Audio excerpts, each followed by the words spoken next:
Good evening, good morning, wherever you may be around the globe, in the chat room, wherever you are. This broadcast is coming at you from the capital city, Columbia, South Carolina, on the east coast of these United States, to the satellites above Earth, and certainly into your homes and mobile devices. I do welcome you all. We've got a good one tonight, I think. We've got Lisa Livingston Martin joining us tonight. We're going to discuss her time as and she's still presently doing this, co-team leader of Paranormal Science Lab.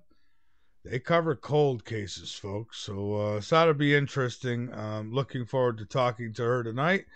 We've got some news we'll get into shortly. The website's latenightinthemidlands.com. Go on over, become a member, and be informed. And by all means, inform others. The call-in numbers, 803-317-2264. Again, it's 803-317-2264. But if you are listening on the Dark Matter Radio Network, and I'm almost certain you are, then you should not call in because it's recorded for you. Everybody else, lines will be open a little later as we bring on Lisa Livingston Martin to join us tonight. We're going to be diving into the paranormal yet again tonight. So, but looking forward to it. I think, last night's show was, I thought, pretty darn good. I think the guest did a great job of just keeping me intrigued. So, here we go tonight. We'll dive back into that realm. Only a little different take. This is more about investigations, what's been learned, so on and so forth.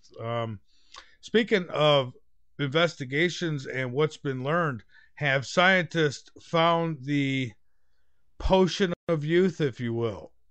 A new class of drugs will help you roll back the years, they say. Here we go with the drugs again.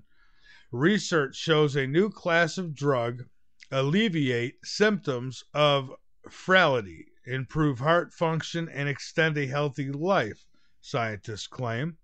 Kind of wonder if these were the same scientists from ClimateGate. And let's see here. They say this potion of youth could be on the horizon after scientists identified a new class of drugs that dramatically slow the aging process.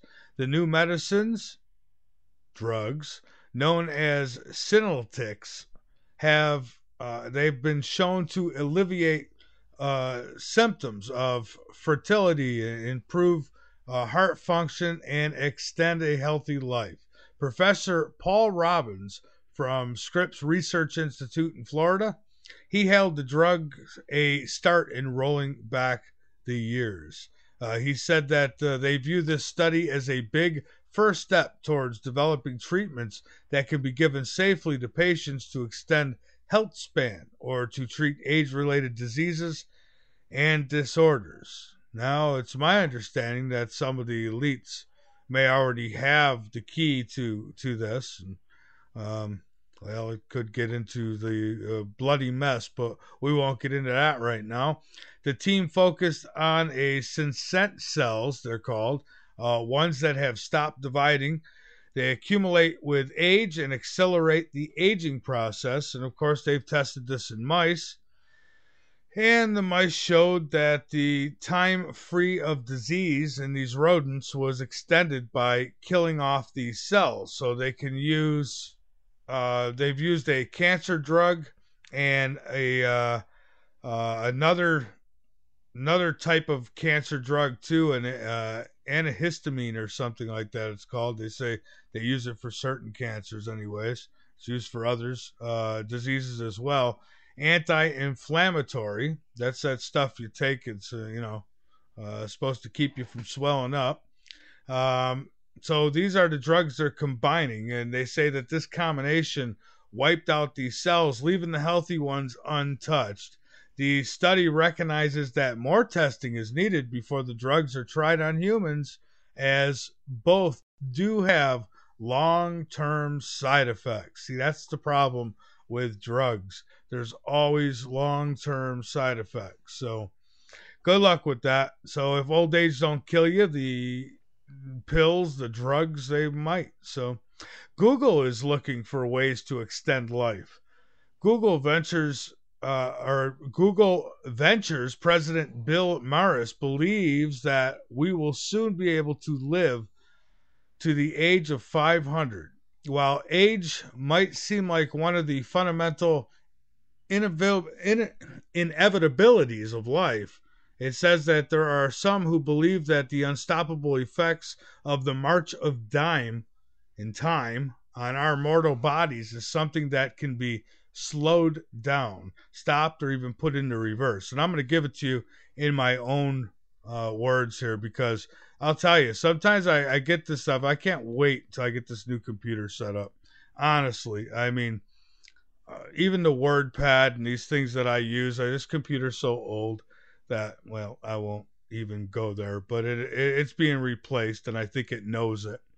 One of those internet giants, Google, which has recently been looking to invest millions of dollars in developing new ways to cure diseases and to extend human lifespan. So Google wants to help us live to 500 years.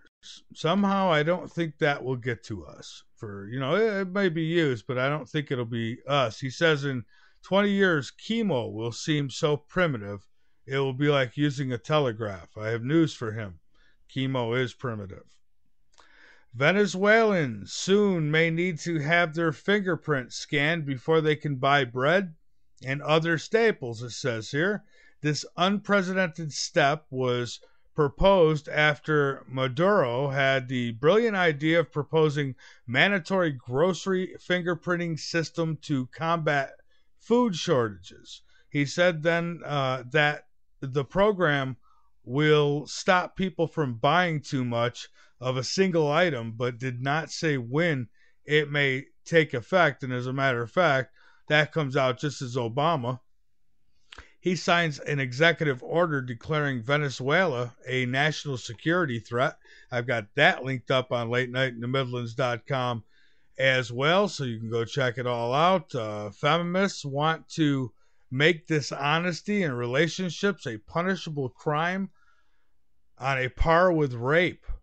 Can you believe this? I ran across this today. This is what apparently there's some feminist groups who want to put this into law. So if you lie, I don't know, if you say that you're the manager rather than the, doorman, and she sleeps with you, well, that could be considered rape now. I'm not kidding you.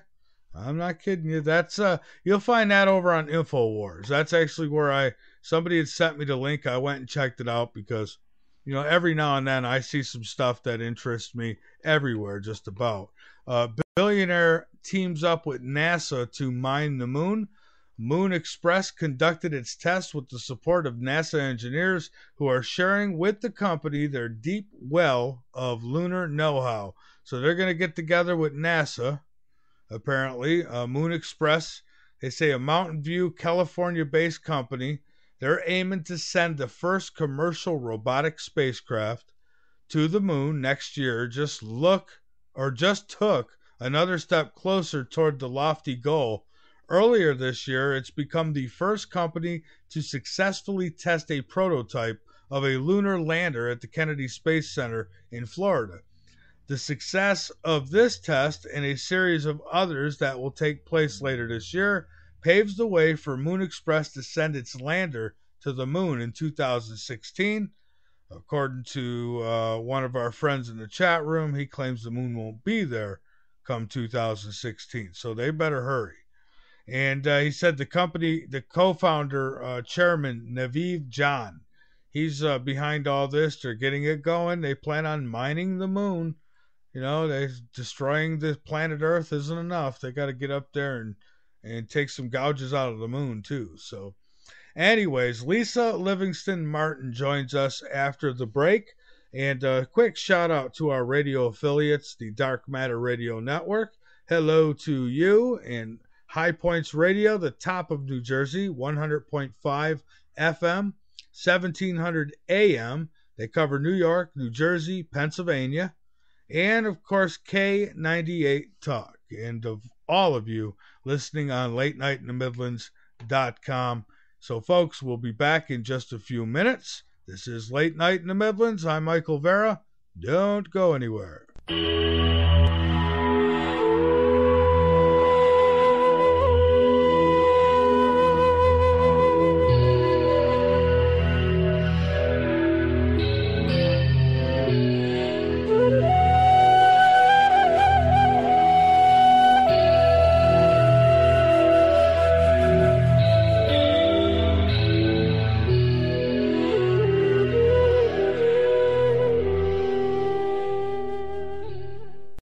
The L&M Radio Network and Late Night in the Midlands depends on you, the listener. Without you, there would be no us. So help us continue to bring you the best guests with the best information and subscribe today. Information on becoming an L&M subscriber can be found at the top of LateNightInTheMidlands.com. Just click the About Subscriptions tab and become part of the family while helping the truth stay alive.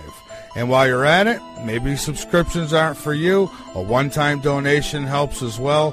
Click that donate button on the right side of LateNightInTheMidlands.com and help us help you. Hello, this is Dick Farrell, here to tell you about OxySilver. Legally available only through CureShop.com and HealthyWorldStore.com. Don't be fooled buying silver products from copycats and criminals. You've heard Dr. Leonard Horowitz and experts urge you to avoid deadly vaccinations and illegal operators selling stolen OxySilver and OxySilver copycats. You've heard experts tell you about suppression in alternative medicine and confusing propaganda in healthcare and the truth movement. Read Dr. Horowitz's book, Healing Celebrations, to learn how miracle healings can be made to happen through faith, prayer, and a pure diet. Get great immunity using vitamin C, D, and OxySilver, Liquid Dentist, GI Flora Pro, a top-shelf probiotic. Use Green Harvest as a great-tasting meal substitute for energizing organic nutrients and losing weight. And Zeolove, and natural clays for detoxifying your body. More advice, all these products and more are available from theCureShop.com. Including OxySilver, the world's most powerful silver hydrosol. Electro-energized to put risky injections, toxic antibiotics, and deadly drug pushers out of business. OxySilver is covalently bonded to water. Unlike any other silver product using the frequency of chlorophyll 528, what Dr. Horowitz explains is pure tone love, the universal healer. NASA originally developed covalently body silver hydrosols to keep astronauts healthy in space. Dr. Horowitz added the 528 frequency to NASA's formula and more. OxySilver works three ways to electrocute dangerous germs better than anything, far better than all leading silver products, and without any risk. OxySilver oxygenates and resonates with 528 for faster healing. So help save lives, putting drug lords and criminals out of business, and keep the LNM network broadcasting. Register for our free cooperative at healthworldaffiliates.com/4948. That's healthworldaffiliates.com/4948. And buy OxySilver and other great products in package specials at great discounts from theCureShop.com. Buy OxySilver, GI Flora Pro, Green Harvest, Zeolove, and Love Minerals at great discounts at CureShop.com. That's CureShop.com with two P's. CureShoppe.com. Or call toll-free at 1-888-621-7611. That's 1-888-621-7611. Do it now. And as we have been programmed mentally, intellectually, one must be aware of this being programmed like a computer. Programming that we are constantly assaulted by throughout our life conditions us. It programs us to a particular worldview. The project is literally the secularization of the world. New secular or worldly order. A new study says the news media have been pushing a gospel of godlessness on the American public. Because this media is here and designed to make sure that they ask no critical questions. To make sure that the only thing that they are concerned about is having a good time. The only thing they're concerned about is filling their bellies. The only thing they're concerned about is acquiring more and more material things. And so that is why today, one of the struggles that you have as young people, that when you want to do different events and you want to talk about real issues.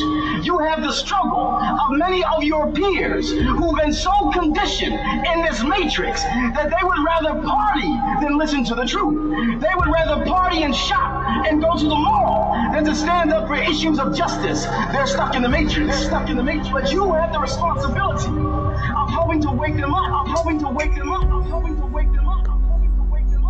Now, how do we know that there's a God? After having been thoroughly brainwashed. And how do we know that there's a creator? How do we know that there's a creator?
Your impressions were so strong. Well, leave this note, my darling. Well, leave this note, my friend. You've only started leaving. Folks, we are back. I let it go as long as I could. We have to get back to things here. I know it's just a wonderful song. It's called The Living End, and it's by Barry Cooney, and it's just a fantastic song, and he's a great guy. Sent it to me, allowed me to use it on the show, and I use it because it's just I mean, we should be hearing that on the radio. I mean, we really should. Not just this radio. I mean, you know, music stations, you know, the big ones. They should be playing that. I like it. Lisa Livingston Martin, she's joining us here shortly. I'm going to tell you a little bit about her. The website's www.latenightinthe.midlands.com. You know, we try to bring you the best guests, the best information each and every night. And I think we do a pretty darn good job of that. So let's get on with it here. All right. So Lisa Martin is a lifelong resident of Southwest Missouri, living in Webb City, Missouri. She graduated from Missouri State University with a BS in political science and a JD from Washington University in St. Louis Law School. Lisa has practiced law in Southwest Missouri for more than 20 years. Lisa is also a co-team leader of Paranormal Science Lab, which focuses on paranormal research at historic sites. Lisa is the author of Civil War Ghost of Southwest Missouri and Haunted Joplin, Missouri's Wicked Route 66, and Haunted Carthage, Missouri, all published by the History Press. Lisa has appeared on The Haunted Collector. Matter of fact, that's a show I just learned about today, and I thought, well, I had thoughts on it anyways. And a new episode on the ghost story My Ghost Story Caught on Camera. It's on A&E Biography. Lisa filmed a special with the Weather Channel on the paranormal after effects of the Joplin tornado in 2011 that will air June 2014. So that's already aired. Lisa hosts Paranormal Science Lab Internet Radio Show, which is on Paranormal Encounters Network on Sunday, 7 p.m. Lisa also is a co-owner of French Point Publishing with Annette Munich. And we're going to bring her on here in just a moment. So let's get the phone dialed up here and see if we can't get this show started.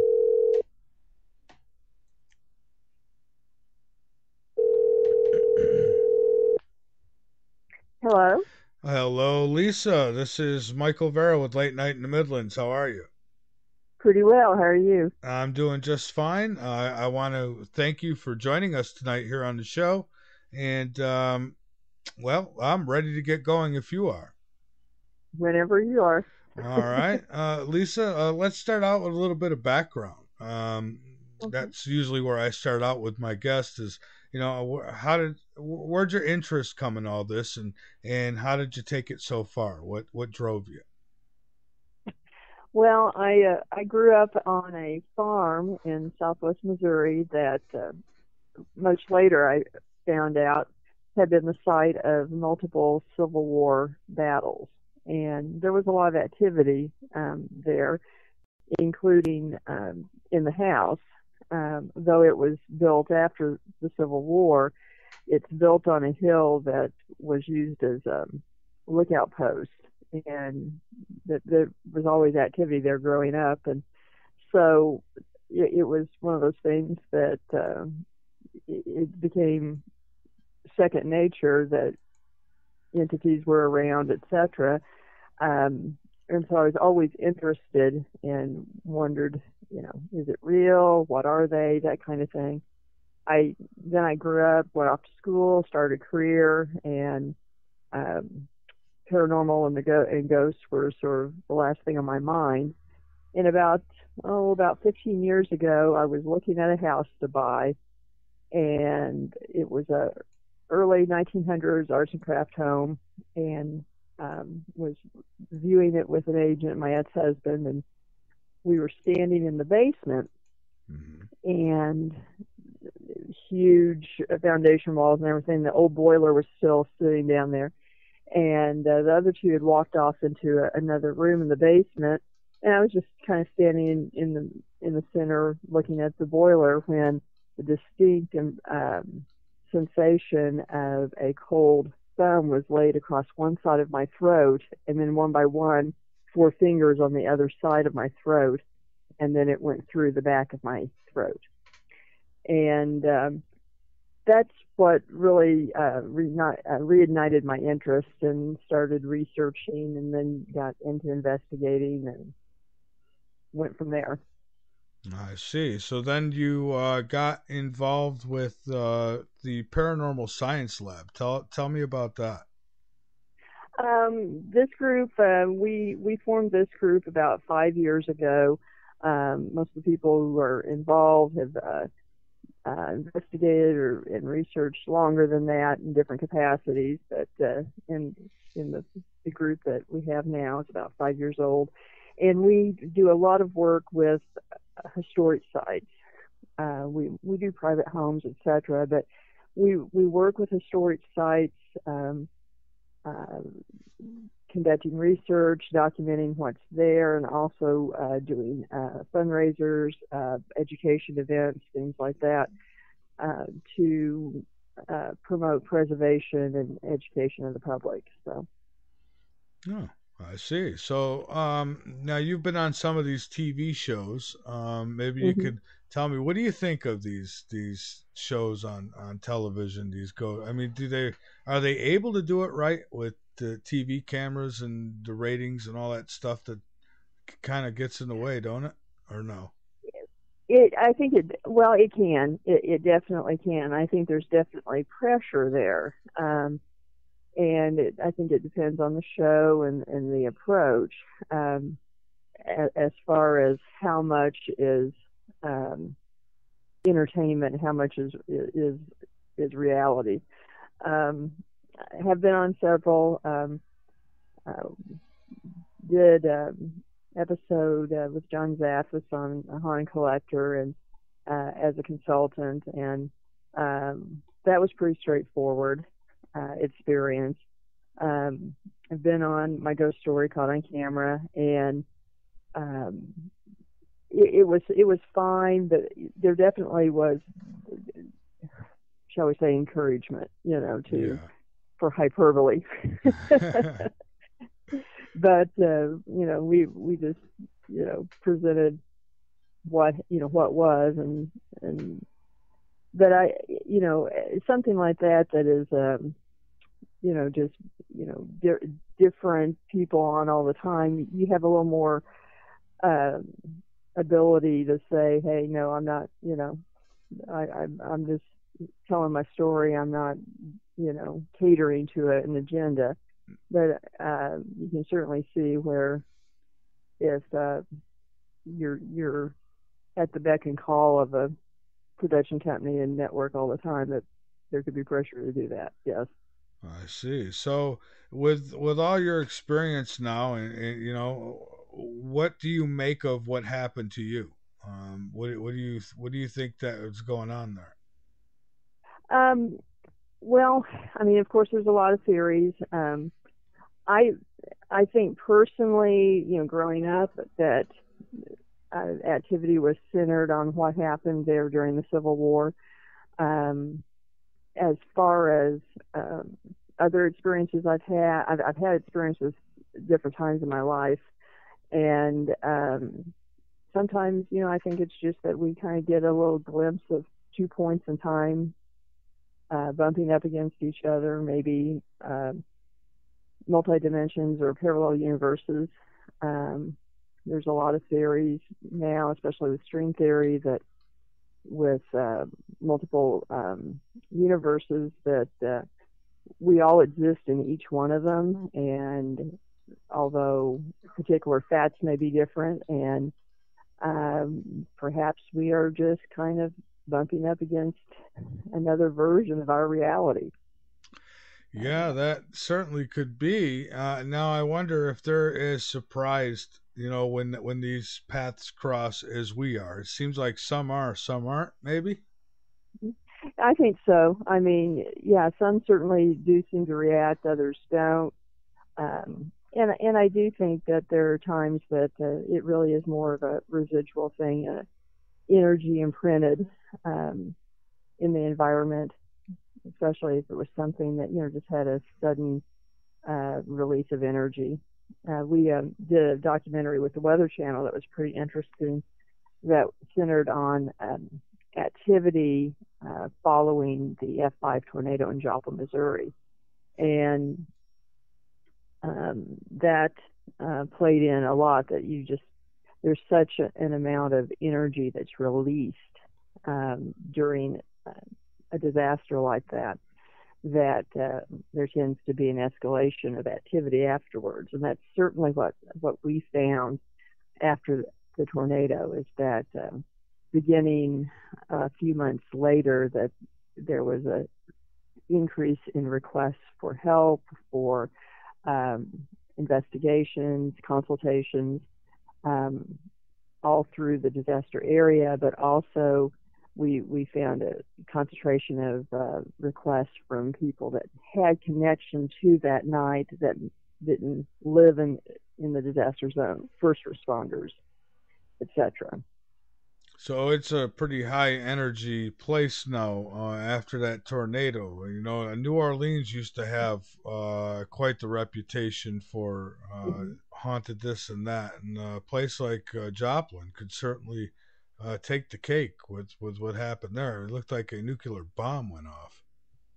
Pretty much. I mean, the best way that I can describe what it was like, and I grew up in this area, and other than being away for about 8 years, have been here my whole life, is that it was like bombed out cities in Europe during World War II. Just what it looked like, and you absolutely had no landmarks. You would go, you could see across one side of town to the other. It had a path that was 13 miles long and destroyed over 9,000 structures. And there were no street signs, just nothing recognizable. And even though you lived here your whole life, you would be driving and literally trying to figure out what block you were on, what street you were coming to, because you would get disoriented. That has to be horrible. I couldn't imagine. You know, you're home, you're used to it, and you know, then in a matter of minutes, you know, it's not home anymore. It's been wiped away. So. Yeah, and there's still sections of town that are pretty empty. A lot of rebuilding and everything, but you know, when you lose that, you know, over 9,000 structures, it takes quite a while to come back from that. And so there's still areas that you drive through that are just, you know, blocks that are empty. They probably will be for a long time. Yeah, definitely. But there were a lot of stories that came out of that night that really kind of bolster the idea of activity being connected with all that energy. One that's pretty interesting is that they had dozens of small children who started reporting to first responders and at the ERs that butterfly people came to them during the tornado. Ooh. And they described them as beings of light, but none of them described them as angels. Uniformly, they call them butterfly people. But they'd be like a person with wings that were shaped like a butterfly, and that they looked like, you know, light being emitted from them, and that the butterfly people would come to them or people with them, and it was almost like that they deflected debris and everything, almost held them down to the ground. And this all came out within hours. There was no way, you know, stories, you know, got spread around and like that. So these were all independent stories told by about 50 young children, all within a couple of hours. And so that was really interesting. Yeah, that's really interesting. And you know, and I doubt that you're going to get all these kids. I mean, they're from different neighborhoods, different families, right? Mm-hmm. Oh yeah, all over town, and you know, these are kids that are just being pulled out of rubble and rushed to the hospital. And when they start talking about the butterfly people. And there were about 50 of those incidents, which, you know, is pretty interesting. Another thing that got reported quite a bit is that when it happened, one reason that there were as many deaths is that it was not anticipated to be a tornado. They thought it was just a rainstorm, and the Doppler radar didn't pick up the echo because it was rain wrapped, and they thought it was going to go north of town, and so people were out and about. In fact, the high school graduation was going on, and the high school was destroyed. Unfortunately, they were doing graduation at the local college, And so there was, thousands of people over there. And so a lot of people out driving and so forth. And people reported that after it went through, that you'd have victims and survivors, just walking the streets trying to get somewhere, and people would see shadow people walking along with the survivors, almost like they're escorting them down the street. Incredible. And that was repeated quite a few times. Wow. So, and I'm one who tends to believe these people's stories, and because there's so many of them, and I don't think everybody's going to lie about this. I mean, I know that these stories, you could tell, but for the most part, I think about 95% of the people on this planet who tell their ghost stories, I think they're telling the truth. Well, I do too, and particularly, on a night like that, the last, it was so traumatic and overwhelming that, that's really, making up a story is going to be one of the last things that people were really thinking about. And paranormal activities, the last thing on your mind when you have this massive destruction around you. So the fact that you had a number of similar stories in that circumstance really makes it believable to me that, this is what people were seeing, because that would be the last thing on their mind while all that's going on. I wonder how much the reports went up. I mean, I don't know if you could know something like this, but reports gone up of ghostly activity. And, when people have rebuilt or what have you, if there's lost souls that they don't know what's happened, or they're not willing to go, or has people been running across that kind of thing? Actually, we've investigated a number of homes in the tornado zone that either were damaged and repaired, or some that are new construction on the site of destroyed homes, where they have activity where the owners say that before the tornado they didn't. And so I think in some of the cases that we've investigated in that area seem to be tied to an event in the tornado. Entity that's in a location corresponds with someone that passed, or an event that was within the immediate vicinity, and so I think that's very possible. I think that is happening.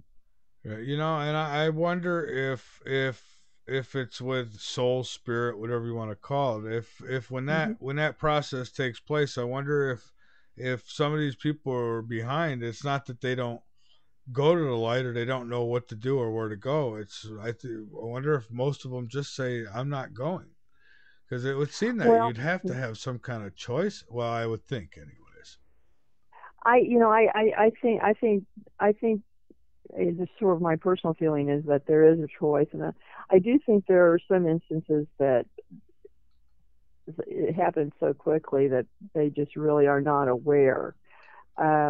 And they almost get stuck in that moment. But I think for most, it is a choice. And then there's some that seem to, cross over and come back. And I think there are entities here that serve a role almost like a guardian angel or whatever. They're protective spirits, watch over family members or children, etc., here to kind of help.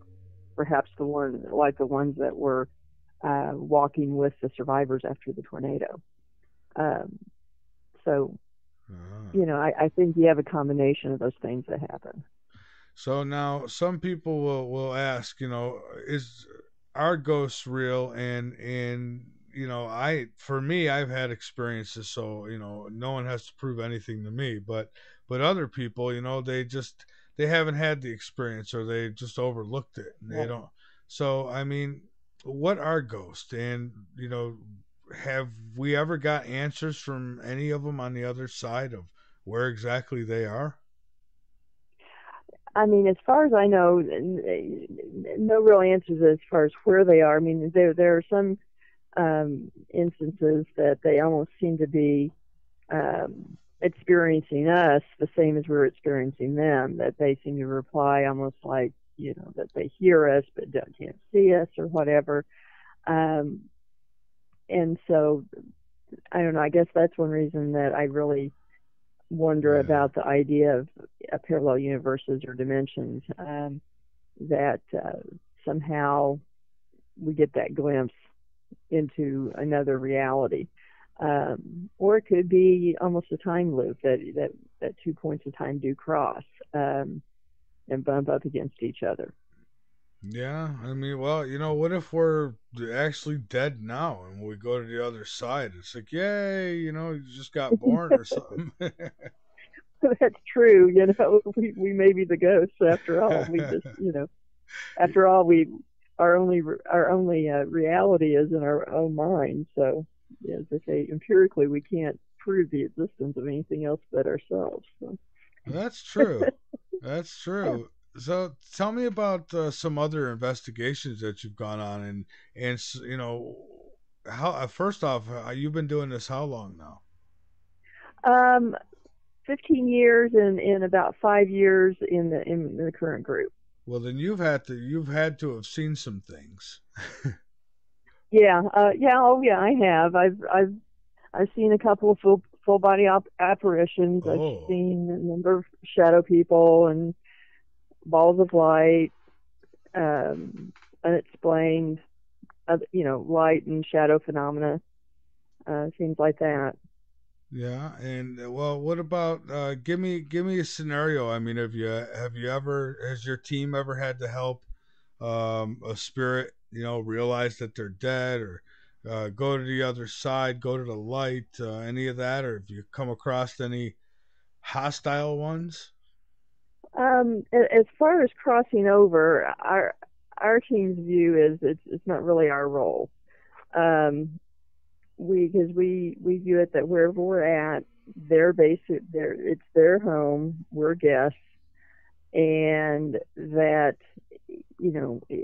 it's sort of human vanity to assume that we know what they're supposed to do, and that crossing over is what every spirit is supposed to do, or that they're here by choice or stuck. We don't really know. So we tend not to try to force that issue, because frankly we don't know enough to know whether or not we're doing good or more harm. Yes. Because we don't really understand the other side. That's true, and I wonder if we're supposed to understand it. And if we're not supposed to, why do we get these glimpses of it? Because, I mean, unless I'm absolutely, completely delirious, there is something else, there is that other side. I don't know what it is, if it's another dimension. And I think that curiosity that we all have, and we all should have, because we're all going to get there one day. And, right. Just that want to know what's going on. I just want to know if it's fun over there. If it's, I hope it's not boring. Hopefully they aren't paying taxes all day long. Yeah, and I hope that we're not just sitting there. I don't know. I picture this classroom being taught, and I hope it's nothing like that. I hope we get to the other side. We could be ourselves. Exactly. Yeah. But again, since we look at it, since we don't really know what the rules on the other side are, or it's just our human ego that says, oh, they're supposed to cross over, they're supposed to do this or that. We don't really know, so we basically don't interfere with that. As far as negative entities, have run into a few. I think that the media has people far more fixated on demonic and inhuman entities than really happen. Those kind of situations are few and far between, but you can get what we perceive as a mean or angry spirit, human spirit, and we tend to say, well, if they're a jerk in life, they're probably a jerk in the afterlife. And I think that a lot of times people misinterpret activity that tends to show someone that is not happy or is angry as being inhuman or demonic. But we have dealt with some situations that involved voodoo, conjuring, and so forth. Real interesting one is actually at a location that we're at a lot, and it's a Civil War home. And the information goes that some of the slaves there during the war practiced voodoo and actually conjured a protective spirit to protect the women and children while the men were away during the war. And it's been interesting basically what tends to happen and what voodoo practitioners say basically is when that happens, you have to tend them and you make offerings and so forth, and then when you don't, they tend to get bored and kind of do whatever they want to do and kind of sometimes become tricksters, not necessarily evil or mean, but they're just doing their own thing. And and that would have happened because the slaves and one of the slave girls stayed with the family until she died in her 90s, but it appears that the conjuring, was left untended, and so it tends to be very protective of women and children, and very wary of men, and tends to play tricks on men that it doesn't like. And in some instances has seemed to be a pretty good judge of character. But again, I wouldn't say that it's evil or anything. It's not human. It never was human, but it certainly makes itself known at times. Yeah, I wonder what are the shadow people? I mean, why is a shadow person? Why I don't think that they're the same entity. Say a ghost, because they're different. And so I wonder what are these entities that don't seem to have a body or don't seem to have rhyme or reason, at least on this paradigm. So you got to wonder, how many more dimensions are there? I mean, are all these different things coming from these different dimensions, or I mean, it seems like we don't know very much. Yeah, I don't think we know a whole lot yet. And actually, I think one of the best explanations I've heard recently was in an interview, it's probably been a year ago, that Stephen Hawking did about explaining his theory on multiverses and everything. And that basically, there's an infinite number and we all exist in each one of them, but we are different. We have different roles, and there's different facts are different. Say in one, you're president of the United States. In one, I'm Queen of England, that kind of thing. And so as he's explaining this, the interviewer says, "Oh, so you're telling me that there's a universe out there where I'm smarter than you are?" And Hawking replies, "Yes, and there's one where you're funnier than I am too." And so I think when you think of it in that terms, there's just different versions of us out there. And I also kind of look at shadow people and the apparition, the typical apparition, as almost on a sliding scale, on a spectrum, because I think everything is based on energy, and our being able to perceive them is energy interacting or vibrating at a frequency that we can see and experience. And I think that for us to say, why don't they just appear and all look, like the full body apparition and, the woman in white dress type thing, is kind of saying we're expecting everyone to be the same. It'd be like saying everyone in the world should be able to play basketball like Michael Jordan. Right, and maybe they're maybe they're limited on, we assume that a ghost could just appear whenever it wants, and that it can, where are you, want to show yourself, and maybe they can't sometimes. Yeah, but I think a lot of it has to do with them utilizing energy, and energy has to come from somewhere, in the environment, or often around flowing water. You have more activity or certain geology. Around here we have a lot of limestone and crystal, which of course is very conductive of energy. So I think you have to look at those factors, and that's why you get variation, I think. I see. Now, you're the author of, it seems, a few books here. Civil War Ghost.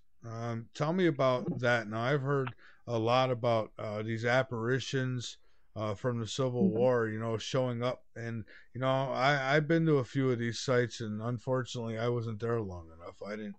I went during the day, so I didn't see anything. But tell me about that more, and any investigation you might have done into it. Okay. Civil War Ghost of Southwest Missouri is all about, it tells us the Civil War history as well as the ghost stories in this area. And the Western theater west of the Mississippi was actually very violent and brutal, and had the most violent guerrilla warfare of the Civil War. And Western Missouri was known as the Burnt District because both sides used a scorched earth policy. And so you just had a lot of tragedy, a lot of death, and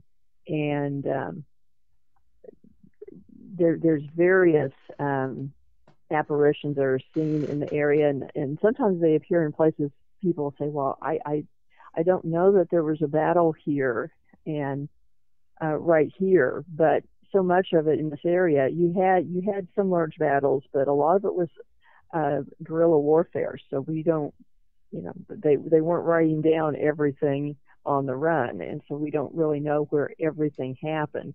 But there's a lot of stories of apparitions being seen, walking down a road or in a field or whatever. There's one that's pretty dramatic in that a small town called Avila, Missouri, where it was a Union stronghold, but Confederate guerrilla fighters, bushwhackers, would ambush it all the time because there was a Union garrison there. And they developed a patrol to protect the town, and they would go out and actively hunt down the guerrilla fighters.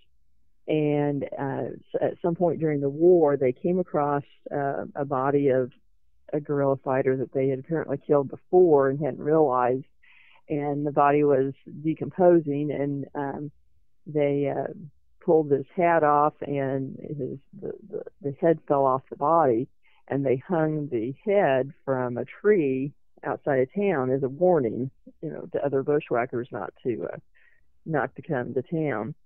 And it hung there to the end of the war.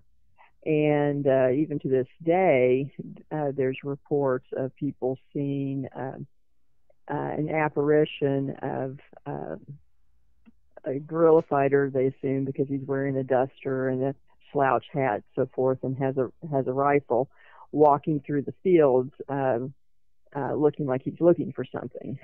And you get quite a few of those kind of stories. There were quite a few places where, there were just a lot of executions and bodies dumped in a pond or so forth, and you'll get a lot of stories of apparitions around there. One of the most dramatic instances I've had personally is the first large-scale land battle of the Civil War actually took place in Missouri, before Bull's Run, etc., in Carthage, Missouri. And it was the first time that you had a large number of people, men, coming together. They knew they were going to fight, had a large amount of artillery, and about 6,000 men fought. And the site where the Union soldiers camped the night before the battle, and then the Confederates camped there after the battle for several days, is now a park, a Civil War park. And we've investigated there quite a bit.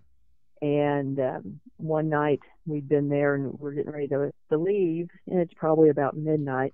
And it's not unusual to see shadow people, etc., in there. A lot of EVPs come out of there that are war-related, talking about being injured and look out and watch for the Rebs, things like that. And we were walking out, and I happened to be just at the back of the group, and suddenly it felt like something heavy and dense was thrown over me, like a real heavy, wet blanket almost, but just in the air. And suddenly I couldn't hear anything. You just couldn't move. You just felt like you were fighting your way out of something. Everyone keeps walking. I yell out. No one hears me. I'm yelling, but no sound is coming out. And this must go on for probably 10 seconds by the distance that everyone had walked. Finally, it's like it just disappeared, and I take a step and I almost fall over because I've been trying to get out so hard. And I turned around, and behind me was a shadow man of a Civil War soldier, and you could see the uniform, you could see his cap. He was carrying a rifle and just standing behind me, and he stood there for a second and then turned and just walked off. And so that's probably the most dramatic that would freak me out. Yeah, that'd be kind of freaky, and you wonder why after all this time why they're still hanging around. Some people say, well, it could be an energy impression, and I'm not so sure about that. I think that that's actually the person, but I don't know. Why do they stick around? How come they don't, after all these years, how come? I thought relatives come to meet us. That's what I was told. I've had people who say, well, I died for so many minutes, and Mom and Uncle Bob came and met me, or Jesus came and met me, but these people, it seems like nobody comes to get them. Either that, or they're here for a reason. It seems like some come for a purpose. You get a lot of what I tend to call watchers, that you have a lot of situations, particularly what you get it a lot with children, where the child sees the person in their bedroom at night or whatever, and often they will watch over them, and they're there just watching as the child goes to sleep. And sometimes the story goes, even when they wake up, they're still there, and then they turn and walk through a wall or whatever. And so I think sometimes they're here for a purpose, and so maybe there is a purpose that we may not understand, but or there's just so much emotion for them connected to that place that they want to be there. I think that's one reason that you have so many haunted stories of fancy hotels and places like that. People didn't live there, but I think sometimes if they are hanging around, they want to be someplace where they felt good, that they liked, just like we like to. And so sometimes they go to a place that you can't really explain why that apparition's there, but maybe they just liked it. Do you think that we'll ever, in our lifetimes, ever know exactly what the other side is? Will it ever be scientifically proven that that when we die, our energy does move on, but consciously? I think it's possible. I think to be honest, it will take the scientific community and probably, research universities deciding to turn serious, devoted attention to the subject. With the equipment, the resources, in order to do in-depth studies that, most of us who are in the field, you can't throw that kind of money and time at. But over time, I think we will learn more. And even the state of research as it is now, I think there's definitely opportunities that we find a piece of the puzzle here or there, and eventually we'll start putting them together. There was an article I saw just yesterday. Supposedly, they were talking about a Harvard team trying to film an energy field leaving patient on death, and it didn't go into much detail, but just the fact that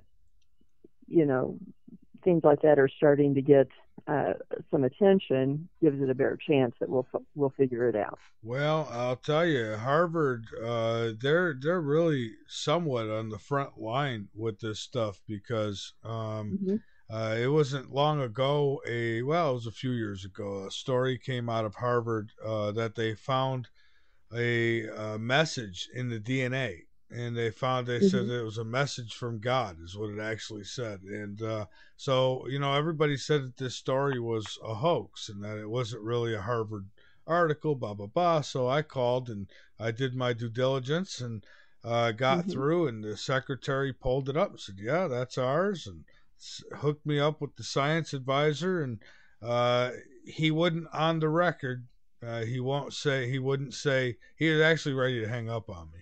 But right. He said off the record, no, it's not true.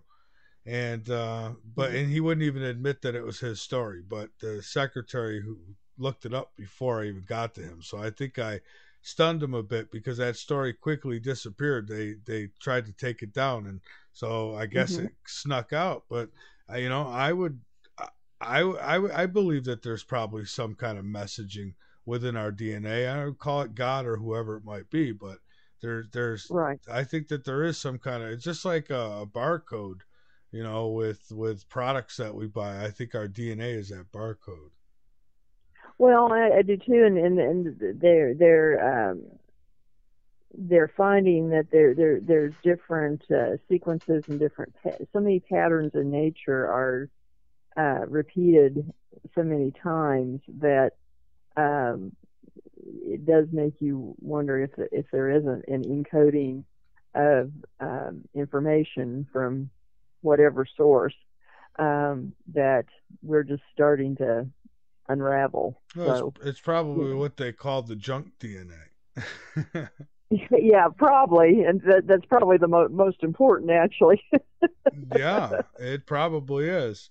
We got a question from the chat. JH asks about shadow wolf and what it might mean. Do you know about shadow wolves?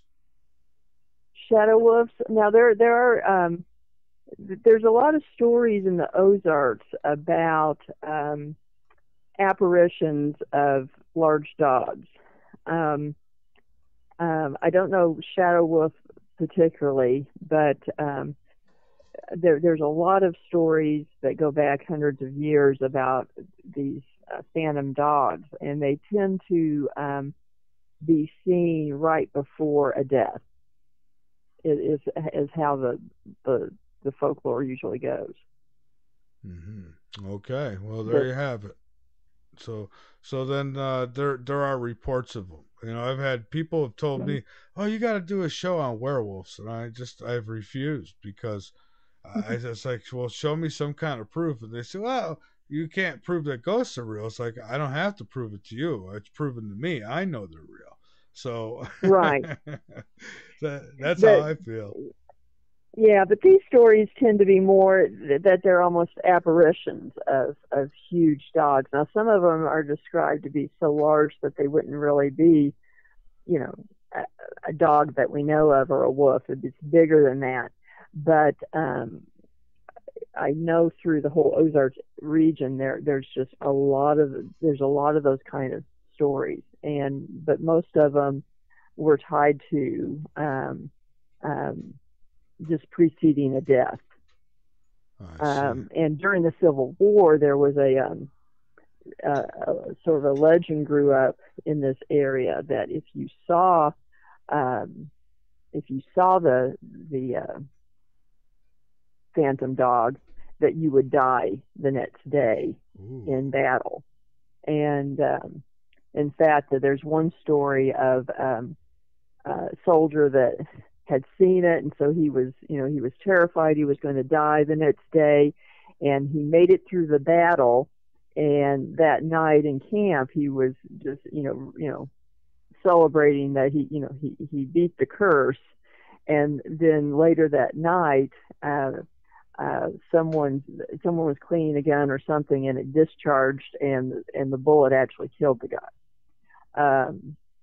And so, kind of led to more of the legend that he was going to die because he saw the apparition. So maybe it's a precognition. I don't know. Now, I actually have sort of a personal story like that. My father always had German Shepherds. He had black German Shepherds, and his last and favorite dog was huge. He probably weighed 150 pounds. And he'd been dead several years, but he had a very distinct lope when he ran, and he just the way he held his head and so forth. And so when my dad was very ill and near death,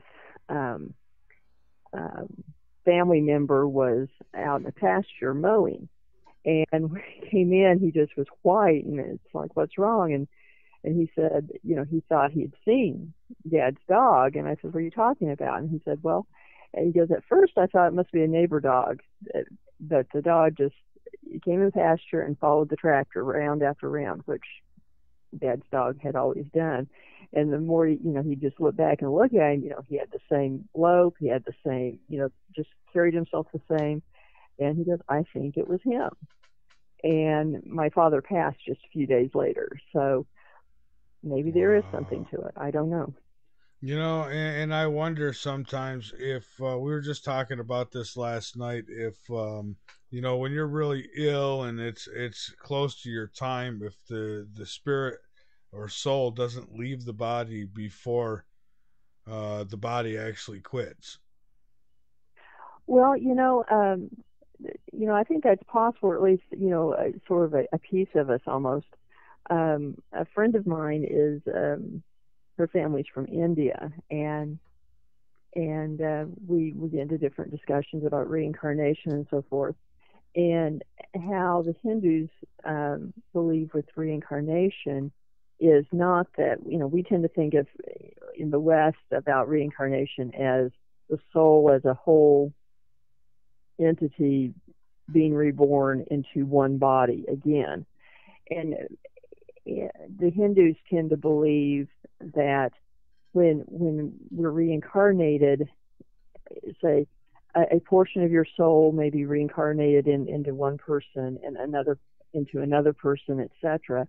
And that's actually why a lot of the Hindu gods are depicted as being almost conglomerations of different creatures put together, is because they are embodiment of reincarnation of other entities into one body. And so I've kind of thought about that perhaps, part of our energy does leave first, and it doesn't necessarily just stay in one spot altogether. Yeah, I suppose that would make sense. I mean, people get weaker. They're less, you've heard comments in hospitals already. Oh, there's just no life left in them. He's just a vegetable, blah, blah, blah. And, and when they finally do pass away, it's like I was saying this last night as well. It's like an empty shell. It's you can look into a person's eyes. There's nothing there. It's just it's so different, and it's. So, I mean, there's definitely something there and something that leaves. And, kind of, this is probably why we don't know for sure, because it would kind of disturb me a little to think that part of my energy can leave and be somebody else, and then the rest of it leave and be somebody else yet again. I don't want to be two people. I want to be me. Well, maybe a better way to think about it is, if being an organ donor, perhaps your heart being one place and a kidney somewhere else. More giving life to two people versus one. Maybe that's a better way to look at it. Yeah. Or a less creepy way. That's true. And I think the heart of all things, I think it's a special organ. I mean, not just because of the job it does, but just because I don't know. I've always said if the consciousness and the soul, if they're one, if they had to be, I see the heart is that soul, and the mind is the consciousness, and then the heart or the consciousness uses the body and uses the mind, and to separate them is just mind-boggling for me. And I don't know, it's who knows. I guess again, this is probably why we don't know all the answers, because I think some of us would be freaked out by it. Well, I think that is true. I mean, it's kind of like the argument, when they talk about ETs, is that what would happen if ETs showed up? Would we all be accepting, or would there be chaos and panic because it would change so many worldviews? I would be extremely excited, as long as they didn't come down and start shooting at us or anything. I mean, exactly. Yeah, I mean, as long as it wasn't a hostile type thing, I mean, I'd be excited if they just landed outside my window right now. I mean, I would go out there and I would try to make contact immediately. I wouldn't waste a second. Well, I would too, but think about how many people just would have a hard time accepting that fact, and the fact that their view of their place in the universe and perhaps religion and so forth. Oh, I'll give you a good example. I'll give you a good example. If you've seen that movie, I think it was called Paul, with the alien that hooked up with these two authors or what have you, and it was a funny movie. It was a comedy, but there's this one guy who's, he runs with his Bible in one hand, he's got his shotgun in the other, and he all he wants to do is kill this thing. It's a demon. Right. So, well, it would be very hard for certain segments of society to accept. Yeah, it would, and it's a shame, and it's this has been conditioned. People have been conditioned like this because it shouldn't be that way. I mean, I think there's enough evidence to me, anyways, that there has been human ET contact in our distant past. So I mean, we see all kinds of signs of that in caves and all kinds of stuff. So I mean, people should just get used to it and, get ready for it, because at some point, one of two things is going to happen. Either an asteroid's going to come and wipe us all out, or ET's going to finally just park in front of the White House and say, hey, we're here. So that's true. I mean, eventually one or the other will happen, and hopefully ET showing up would not be as devastating as a massive asteroid. Yeah, well, I would hope not. I know of a good physicist, nuclear physicist, who I had on the show, and based on readings that have come back from Mars and such, they have the same signature on Mars, in the air, as we would have here if a nuclear bomb went off. So his theory is that somebody actually nuked Mars many millions or whatever years ago, and that Earth might have been hit at the same time. So when they say that the dinosaurs or what have you were wiped out, or or even before the dinosaurs, there was these wipeouts here on Earth. That could have been what it is. Maybe E.T. landed to say hello. We started shooting at him, and he said, "All right, that's enough of this." That's right. You never know. That's true. I mean, you don't know, but I think the problem people have with fear, and you see this with paranormal activity too, is just not being able to have the open mind that other possibilities exist, and you run into a lot of people who, and I think particularly with all the TV shows, people, a certain amount of people anyway, have got an idea. Oh, okay, anyway, I can do that. Let's just go do that. I'll get a audio recorder and a camera and see what I can find. And then sometimes they find something and they don't like what they find. Yeah. And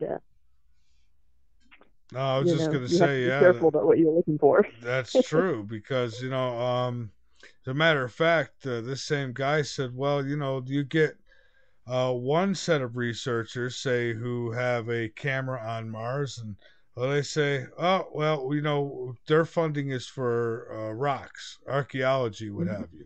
So they see a tool on the ground. Well, they'll pass that up because they don't want their funding to be taken away. So they'll totally avoid that and stick to what they're getting funded for. And so that's a problem that we have. And even when these things are discovered, unfortunately, we're not told too much about them. We got to find out on our own. But I have another question from the chat here, and I'll give you this, and then we'll take a break here in a few minutes. Okay. Could you ask about black-eyed children? What's the deal with these black-eyed children? I've asked several guests now, and I still haven't got really a distinctive answer. It's most of the time it's, well, I don't know too much about them, and I personally don't know too much about them. So, what do you know?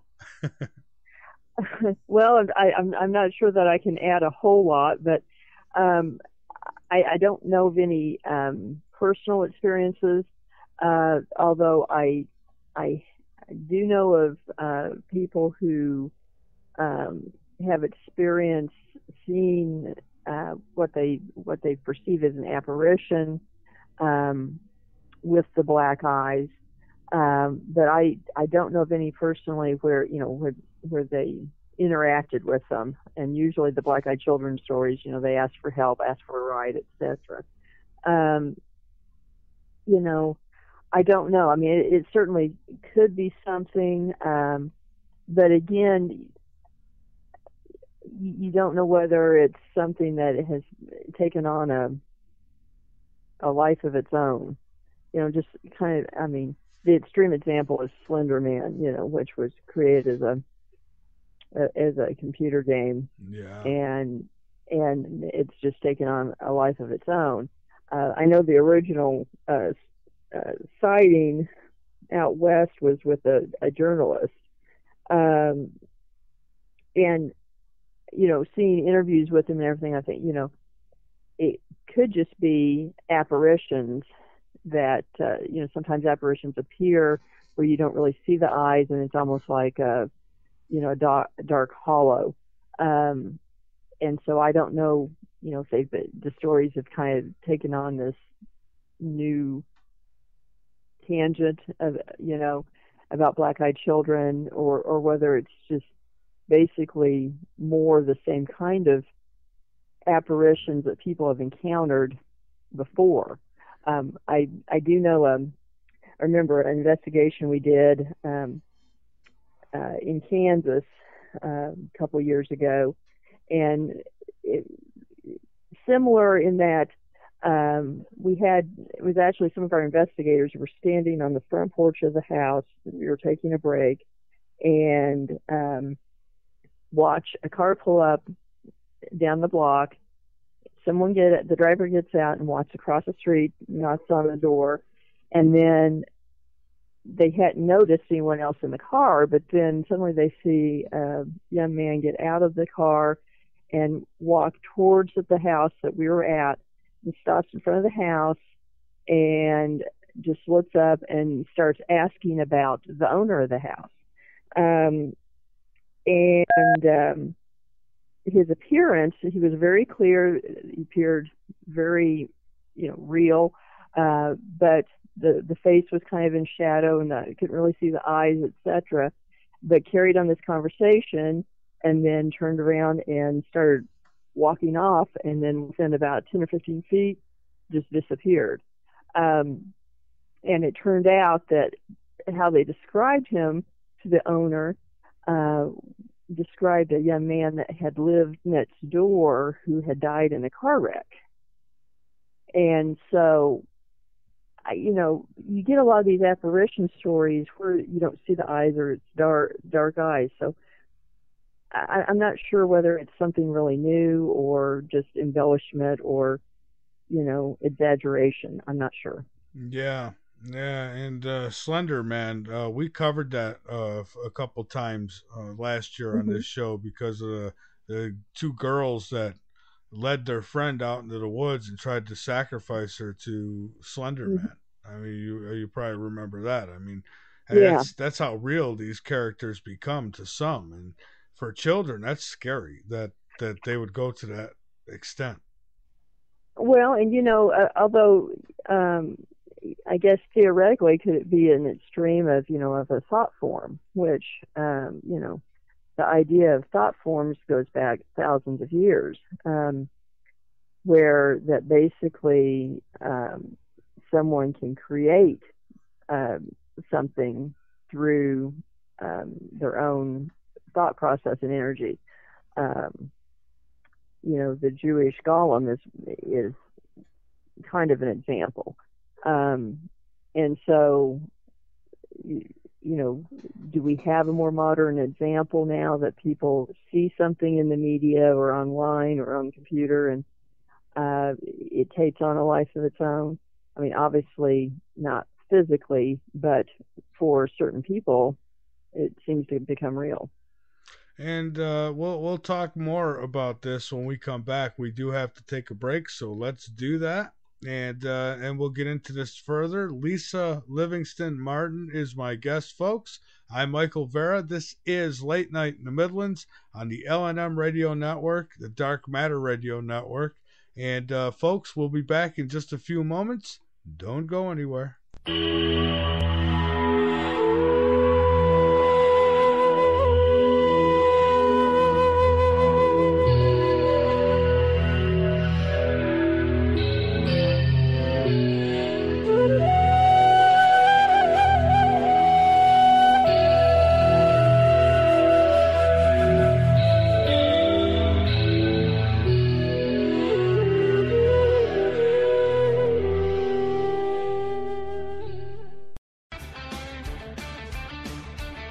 You have found the best place on the internet by tuning into K98Talk.com, where it is our mission to broadcast the very best variety programming, giving you a balance of information from every angle and letting you decide. We are here to serve our listening audience with a proven track record. So stay with K98Talk.com and the Spark Radio Network, and we will keep you informed.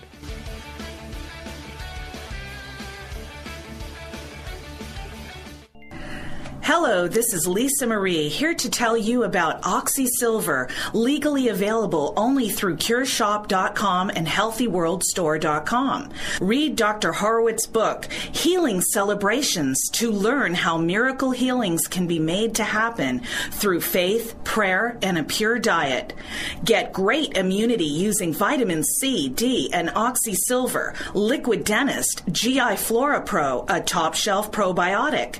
Use 528 Superfood as a great tasting meal substitute for energizing organic nutrients and losing weight, and Zeolove and natural clays for detoxifying your body. OxySilver oxygenates and resonates with 528 for faster healing. So help save lives, putting drug lords and criminals out of business, and keep the LNM network broadcasting. Register for our free cooperative at HealthyWorldAffiliates.com. 1-888-621-4948 and buy Oxy Silver and other great products in package specials at great discounts from theCureShop.com.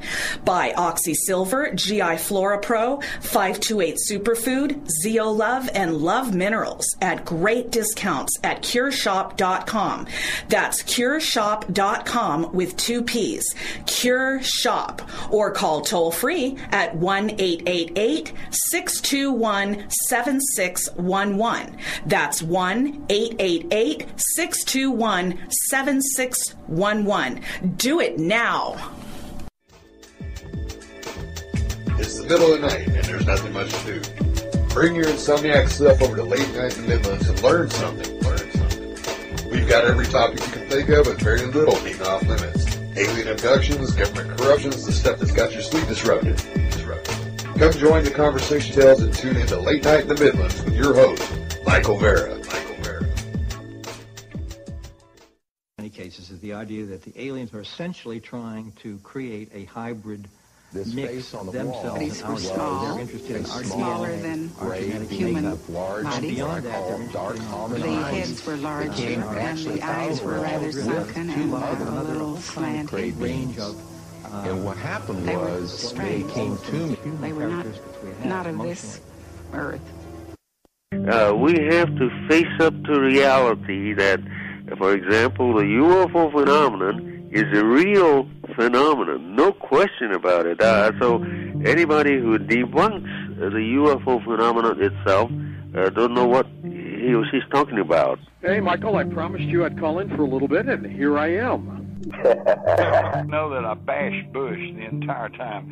I wasn't even allowed on Coast to Coast there for a while because I was told not to talk about Bush. In the councils of government, we must guard against the acquisition of unwarranted influence, whether sought or unsought, by the military-industrial complex. If you're listening to this, you are the resistance.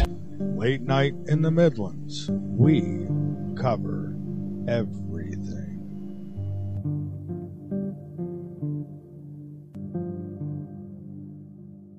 For 15 years, I've been obsessed to find out what was going on inside of him. It's been my life work. And my ultimate failure. This force, this thing that lived inside of him came from a source too violent, too deadly for you to imagine. It grew inside him, contaminating his soul. It was pure evil.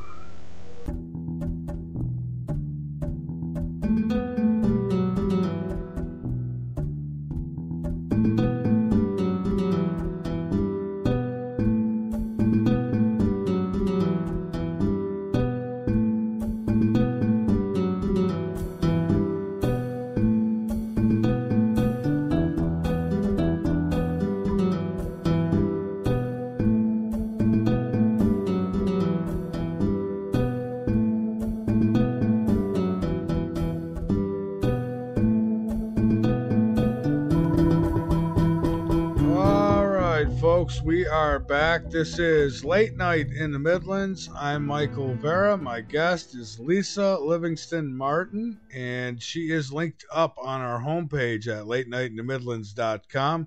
Right there in the picture slider, and below where it says upcoming guests, you'll see a little tab there below the picture slider, and it's all right there for you as well. The call-in number, 803-317-2264. If you've got any questions or comments, now is the time to do it. And we're going to get on with this thing. And Lisa, what I was wondering here is, and I ask this every now and then when we get into this paranormal type topic, and we get into like any kind of evil, do you feel like technology, any technologies, especially the internet, things like that, these smartphones, do you think that these could like open up portals where, I mean, there's energy, it's like a whole nother world, like a whole nother dimension almost. Do you think it could be used that way? That's an interesting question. Well, I guess potentially energy could be manipulated by an entity. But I think also it's usually a two-way street. Usually when a portal is opened or you really bring something inhuman through, it has a lot to do with the intent of the person on this side. And so I think it's potentially possible. It's funny. A lot of researchers will say that, I had great results with certain equipment 10 years ago, but it got to where I really didn't get results, and then I move on to another kind of equipment and I get results, and then it doesn't work as well. And I've heard a number of paranormal researchers say something to that effect, and so perhaps they do adapt and use different forms of energy. It's certainly possible. I haven't heard of that happening yet, but it would be interesting to look into. Yeah, it's kind of like you look at how Freddy Krueger was. He came from their dreams, right? So so now you've got this new kind of evil like that would now come through the internet. I mean, all you have to do is listen to music on your smartphone and fall asleep. And maybe that evil, now you've opened a portal. I don't know. It's a thought.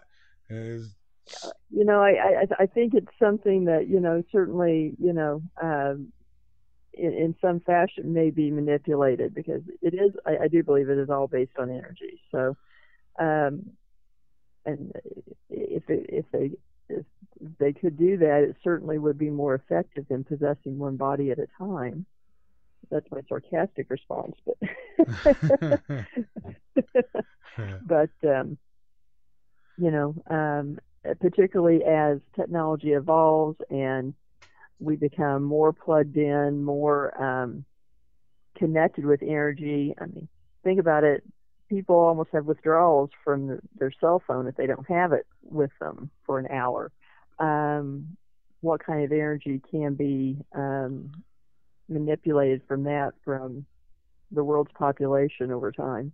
That's very true. And I know, matter of fact, I take in the morning or afternoon, depending when I get up, I take a 2.5 mile walk, and I'm counting the cars as I'm walking, and 14 cars in a row, either texting while they're driving or talking on the phone while they're driving.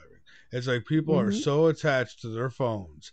It's ridiculous. And I got to be worried to walk along the side of the road, because these people are just so much into their fantasy world and not paying attention to, what's happening 2 feet in front of them. So very scary. It is. And it alters people's, over time. It certainly alters your perception and your interaction with reality. And so where that will take us, who knows?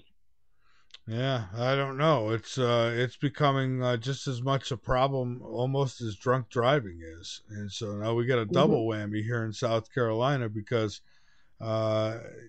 we've got our state leads in DWI fatalities, I think, and DWI arrests and all that stuff. I mean, we're like top of the crop there.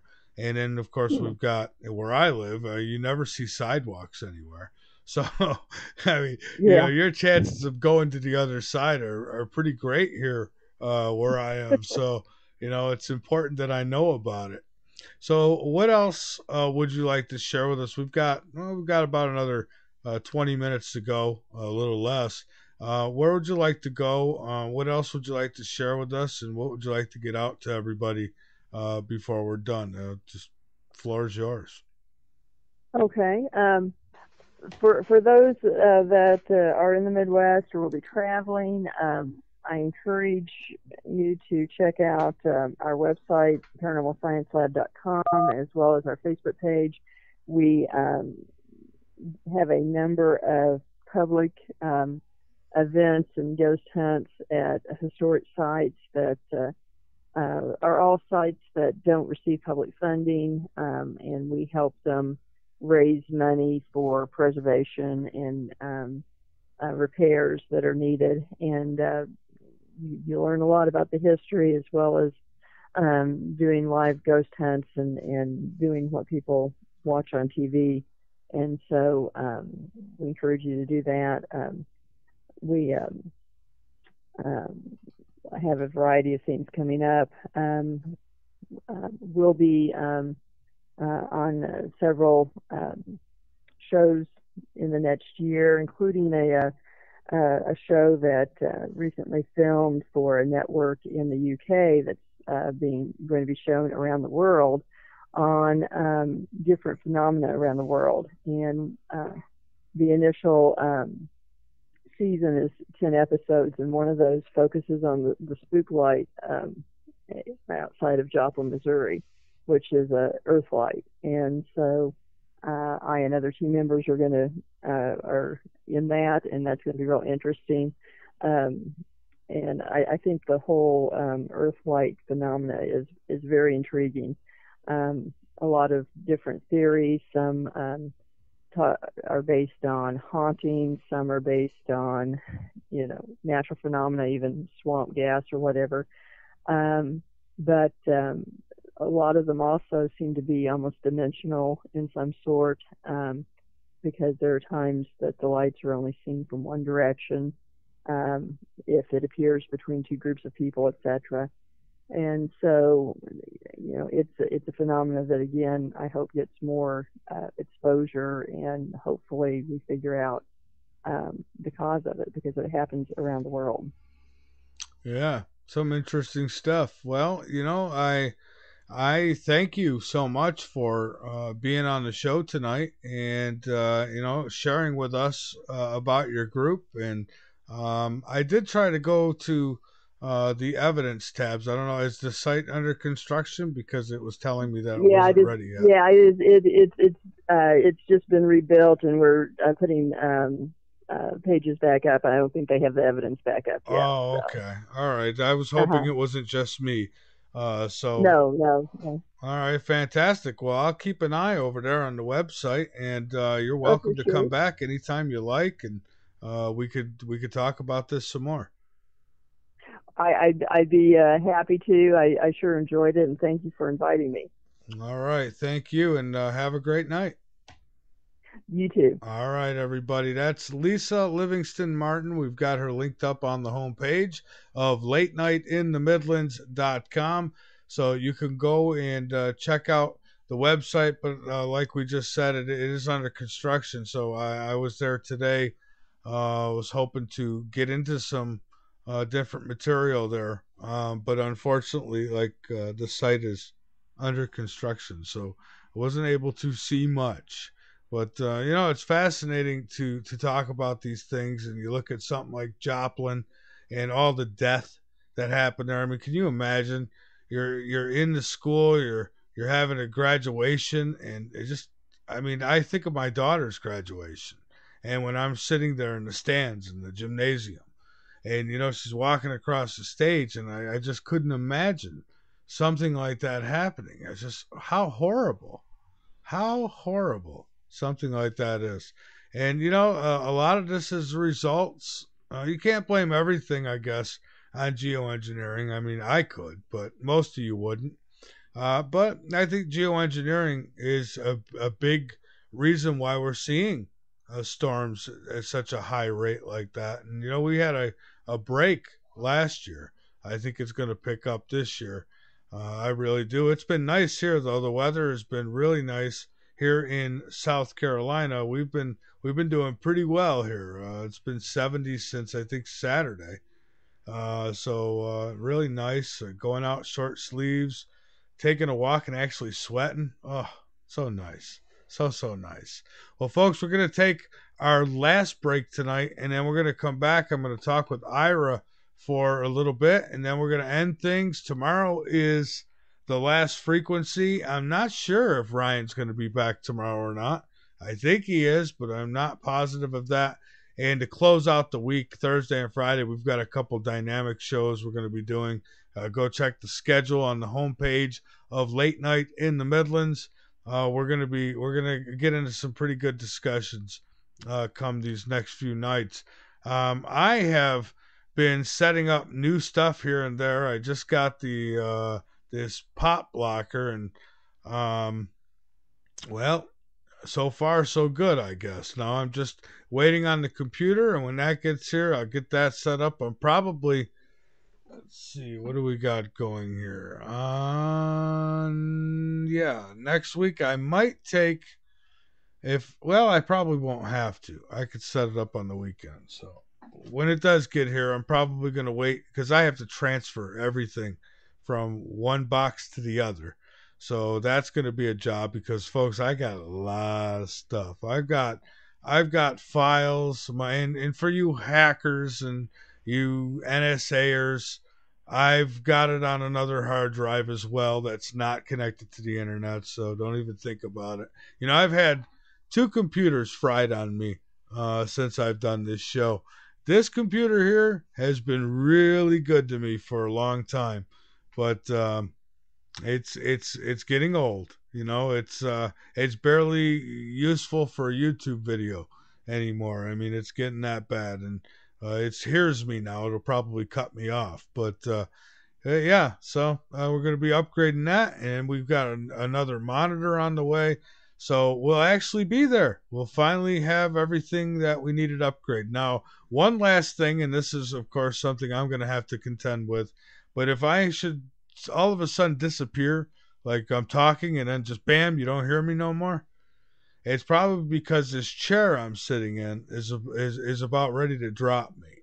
It's thin hollow metal with plastic topping, you know, cheap China junk, and it's about to fall apart. And no, it's not that I'm fat or anything like that, because I'm not. I've got a little bit of a, you know, beer belly on me, but I don't drink beer, by the way. So, but other than that, I'm not, you know, this chair shouldn't be giving way. I'm not that big, but so if I disappear, that's why. All right, so let's take this break, and then we will come back. We'll have Ira with us, and we'll finish up tonight. This is Late Night in the Midlands. I'm Michael Vera. We'll be right back.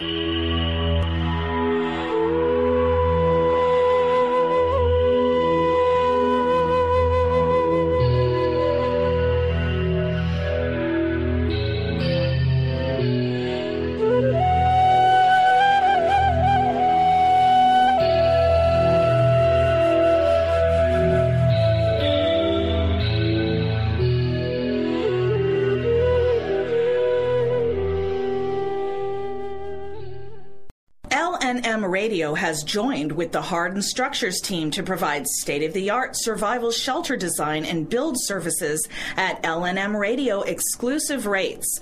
Hardin Structures, with over 21 years experience in military, commercial, and private shelter design build services, are also offering L&M Radio listeners a free consultation, normally a $500 value. So click on the Hardin Structures banner on the home page or the chat and listen page and have peace of mind that no matter what happens, your family is protected. The L&M Radio Network and Late Night in the Midlands depends on you, the listener. Without you, there would be no us. So help us continue to bring you the best guests with the best information, and subscribe today. Information on becoming an L&M subscriber can be found at the top of LateNightInTheMidlands.com. Just click the About Subscriptions tab and become part of the family while helping the truth stay alive. And while you're at it, maybe subscriptions aren't for you. A one-time donation helps as well. Click that donate button on the right side of LateNightInTheMidlands.com and help us help you. You want the truth? Late Night in the Midlands knows you deserve it. That's why we make it easy for you to listen at www.latenightinthe.midlands.com. Go on over, become a member, be informed, and by all means, inform others.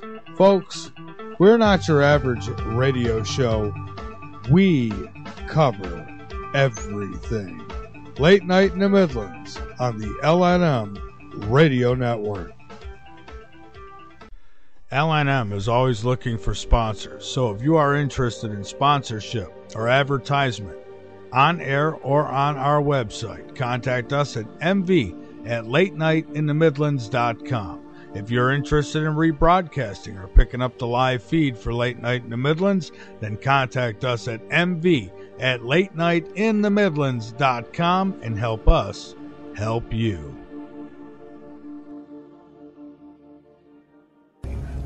You take the red pill, you stay in Wonderland, and I show you how deep the rabbit hole goes.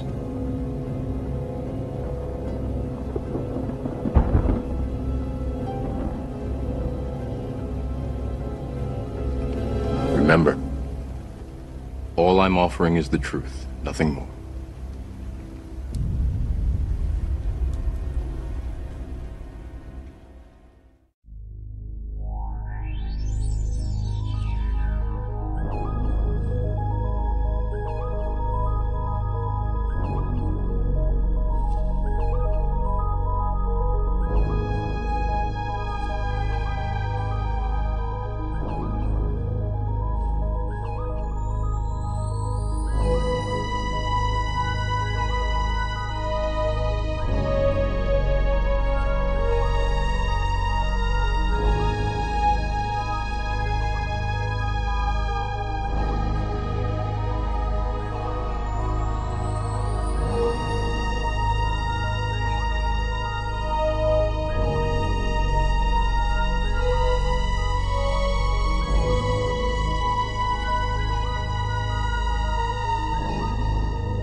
We are back. This is Late Night in the Midlands. It's Tuesday night here on the LNM Radio Network, and I want to welcome you all. Anyone who's tuned in late, we had Lisa Livingston with us, and she is Lisa Livingston Martin, that is, and she's linked up on our homepage at latenightinthemidlands.com. And once they get the website up and we could look into the evidence and stuff more, we'll have her back. We'll do a full show. I didn't know that the website was under construction, but no big deal. I enjoyed the conversation, and I'm looking forward to having more of the team on as well in the future. So the call-in number, if anybody does want to call in, is 803-317-2264. If I'm going too fast for you, you can go check it out on the latenightinthemidlands.com website, because it's posted there on the homepage and the chat and listen page. Now, I do have Ira with me to finish out tonight. And Ira, I wanted to bring something up. We're going to actually be talking about this extensively in the first hour on Friday with my guest, who's going to be on here with me Friday the 13th, no less. I've now seen, I've read witness testimony, I've seen pictures, and I even seen a map. Interstate 40. North Carolina, Asheville, North Carolina, right in Asheville or right outside of it. But I believe it's right within Asheville, North Carolina. There is an ISIS camp, and there is actual training, ISIS training going on there. This is, I haven't gone and seen it with my own eyes, although I now have a map, and don't think for a minute I won't. So an ISIS camp within the United States. Now, I bet there's several more of them, too, that we don't know about. I think so. I think that there actually probably is quite a few. It's really, I don't know. Asheville is not really all that small of a town, is it? I've been there once, but it was a long time ago. So I've never been there myself. But I mean, I've drove by it on the interstate, but I've never actually took the exit and went there. So I'm not sure exactly how big it is. I on the map, it looks decent, but you got your hills and all that stuff, and that's where apparently these ISIS people are supposed to be. So we're going to talk about it again extensively on Friday. I'm just telling people that I have seen the witness testimony. Now, could the witness be giving us a line of bull? He sure could, but I'll tell you, I've seen the pictures and all that.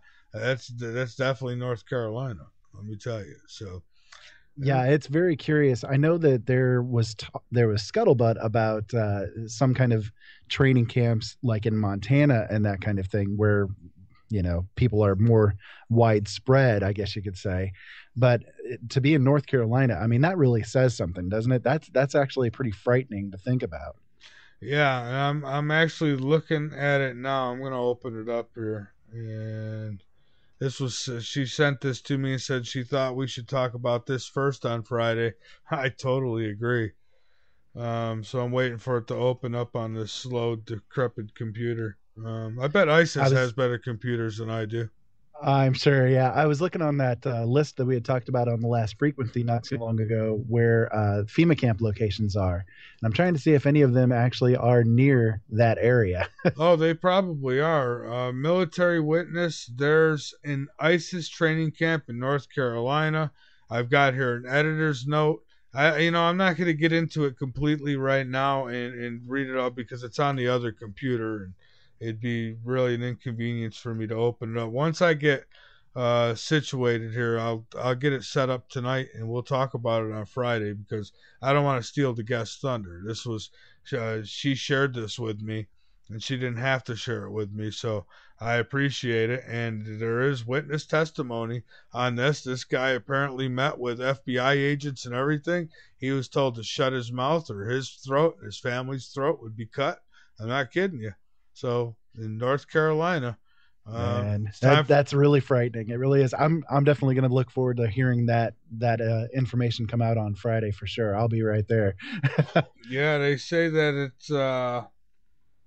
it's also, I guess, near Burnsville. Now I've heard of Burnsville too, but this particular one, let me get to the map. Oh, there's the map. I'm looking at the map now, and it looks like, and again, that's on the other monitor, which is not real close to me. It's a small map, but it looks like Interstate 40. And, so there it is. ISIS being trained here in the United States. And you wonder why they look so professional on TV, when they're in Paris and they're shooting people and they military style. Yeah, absolutely. I remember running across information showing how a lot of, I guess you could call them expat veterans from here in the United States, the military actually are joining in with ISIS and all that, and it's scary. They're the ones that are leading the training, basically. Well, if this is true and this guy has been threatened, let me be the first to tell ISIS to sit and spin. And if I find out that this is real, we're going to spread it all over the place on Friday. So deal with it. Absolutely. Yeah. Yes. Cut this. No fear. No fear at all. Go ahead. Give me a reason to target practice people. Go ahead. Get your little towels on your head and come running up my driveway. There you go. Yeah, we'll peck you off one at a time. Be just like that little duck shooting game. I was just going to say that. Yeah, yep. Exactly. Ding, ping, ding, ping. Yeah.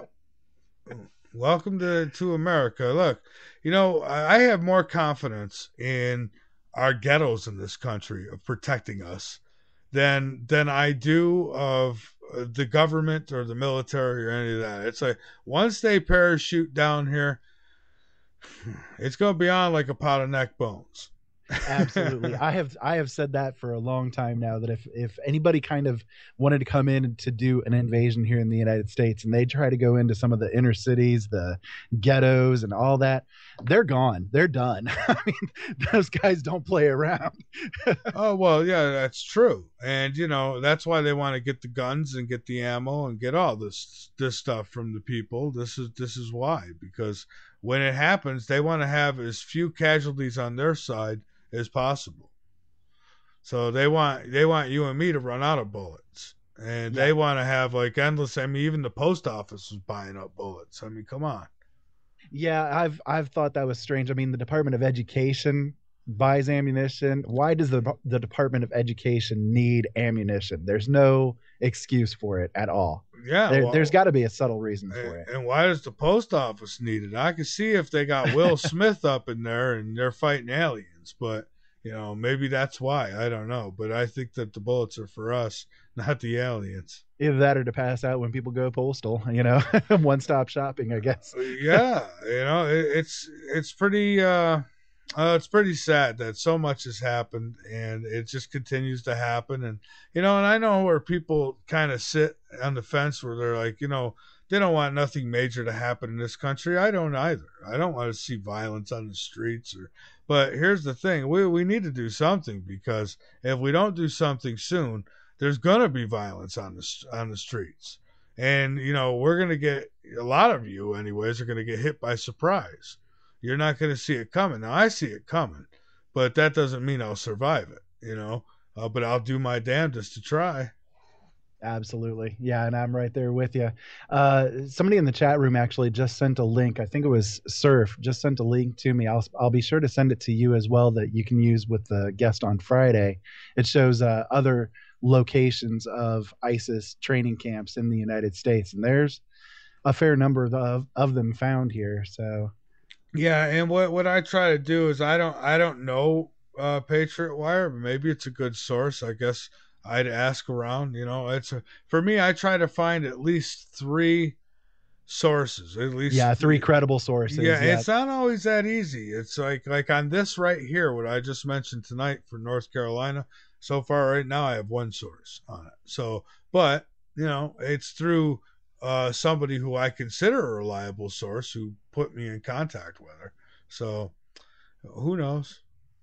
But I have no doubt that these things exist, just like the FEMA camps exist and these detention centers that they got, these re-education centers that they've got set up around the country. I mean, all this exists, and it's not for it is for the enemy. It's for us.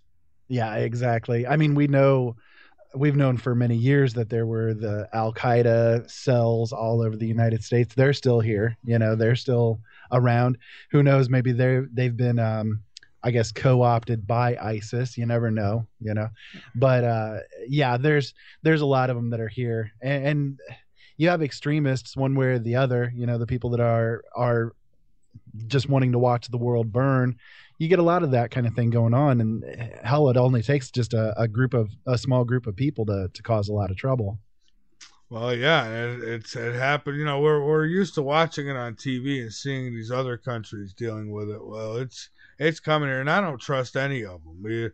I've some say believe that Putin's a good guy, and look, none of them are good. Our government's not good, but Putin's no good either, and neither is China. And their government, they're no good either. They're all conniving dirtbags, every one of them. Yeah, they're all tied together as well. I mean, what they show us on the face of things shows that they're against each other, but in the back rooms, they're making deals together. They're all in cahoots together. It does, it's just the divisions are just there for us and the great unwashed masses. Yeah, and here's the thing: when they threaten each other, they're really threatening us, because let's face it, Putin's not going to get hit with anything, and neither is Obama. Okay, neither these guys would be safe and sound somewhere. So when they make these threats, they're making them at us. So read between the lines. And when he says, "I will nuke you, Obama," well, what he means is, he wants to nuke us. Not Obama. Yeah, he's nuking the Midwest and taking out a bunch of innocent people who have nothing to do with any of it. But I honestly don't think that they will go as far as, I don't think anyways, as far as a nuclear. I think they would be more apt to blow them up off in the atmosphere and knock the power out than they would. Because what do they get? It's destroyed if they do that, right? Yeah. In fact, I think actually the new type of warfare is actually cyber warfare, because it's very easy to essentially take control of things via the internet. If they were to take out the internet, for instance, and do it very easily by taking out one of the backbones across the United States, that alone is enough basically to knock all of America onto its knees, because everything is tied to the internet. All the power companies are tied to the internet. All of the nuclear reactors are tied to the internet. everything, the trucking industry, all of it is all related and tied intimately to the internet. So if something were to happen to that, we're basically done. We're going to kill each other off. And then they can move in and have all of the infrastructure still in place if they so desire. Well, exactly. And that would make more sense to me, but that's not to say that, stuff won't happen. I mean, let's face it, there's a lot of, we're at really high risk of just being radiated to death. I mean, we've just, if not the bombs, how about the power facilities that they have? Yeah. I mean, on fault lines, no less. So everyone, when they worry about things like Planet X, or they worry about bombs and war, I worry about those nuclear power plants, because when those go, it won't matter what happens after that. You're done.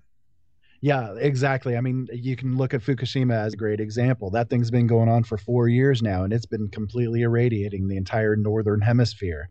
And at this point, they're starting to show the different effects that this radiation has started to have over there. We're starting to see the impact of it over here as well, I think. We are. And that's just one. We are. And how many of them are there? I mean, you've got 15 down there in your area, don't you? I think 13 the last I knew, and now they want to open it back up for the storage for the rest of the country to throw their nuclear garbage here. It's sickening. It is. It's sickening. And if this is such a beautiful part of the country, and I know there's a lot of beautiful parts of the country, but it is really beautiful here in South Carolina. When everything's in blossom, I mean, it's got it going on. And for them to take the chance of destroying such a paradise with disgusting nuclear contaminating radiation garbage, it makes absolutely no sense to me unless these people who are running the show are not human. I mean, and I hate to sound like that. I know people, there he goes with aliens. I'm not saying aliens. I don't know what they are, but they certainly don't seem human that they would do these things to a planet that they're supposed to have to live on too. Right, exactly. They're people with no conscience, and whether or not that means that they're alien or just a different way of thinking human being, they're still inhuman compared to the rest of the people. They don't think like you and me. No, they can't, because you and I wouldn't have it'd be against our conscience to be able to say, okay, well, let's put this nuclear reactor right here in the middle of this paradise. It wouldn't make any sense to me. I'd be like, okay, well, there's so much wasteland around. Why not use it there, if anything else? Well, you know what? If it was up to me, nobody would have any of that crap. No, nobody exactly. would. If you want to be big bad bully on the block, then go duke it out another way. Bring your guns, do what you got to do. But to put the entire planet and everything on it at risk because of your greed and because of your stupidity and your evil, I mean, that's pathetic. Yeah, the last I knew, the nuclear arsenal of the world, basically at this point, if everybody was to launch every nuke that they have, on hand at this point in time, it would destroy the Earth approximately 1,700 times. It would completely obliterate it. 1,700 times. What sense is there in having that much freaking weaponry sitting around that could destroy, annihilate the entire planet 1,700 times over? Well, there's no sense in it. You're right. And it was said as a child, I remember in the 80s growing up, and I remember they would say that it would only take one bomb to make the world really sick and 2 bombs to really destroy everything on it, right? And that's what they said back in the 80s. And now you look at all the bombs that these different countries have, including our own. And yeah, they've got enough explosives to blow the planet to pieces of rock. Yeah, just completely obliterate it, annihilate it from existence. Exactly. And that is really stupid. And could that be, I mean, did these people live on what is now the asteroid belt before? There you go. There you go. That's a great thought, and you may actually be onto something with it. That could be the inhumanity of these people. Well, it is inhumane. I mean, now they want to go mine the moon too. It's like, the Greys are going to get a little ticked off up there. They're going to say, hey, bring that stuff right back where you got it.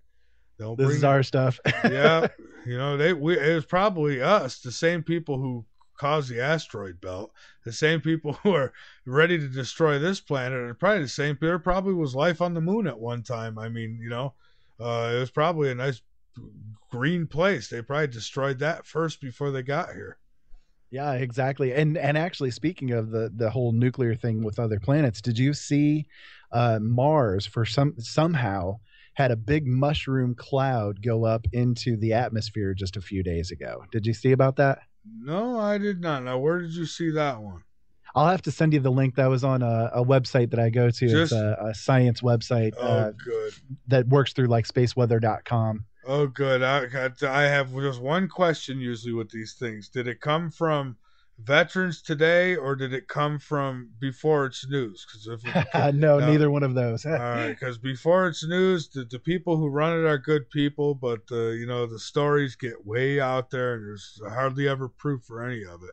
And Veterans Today, well, we know about them. They give you 40% lies. So who needs that? We already have the mainstream media lying to us. So, but no, I didn't see. So a mushroom cloud on Mars. Well, it wouldn't surprise me though. Could it be maybe one of the vents opening up on the planet? Is the planet coming back alive?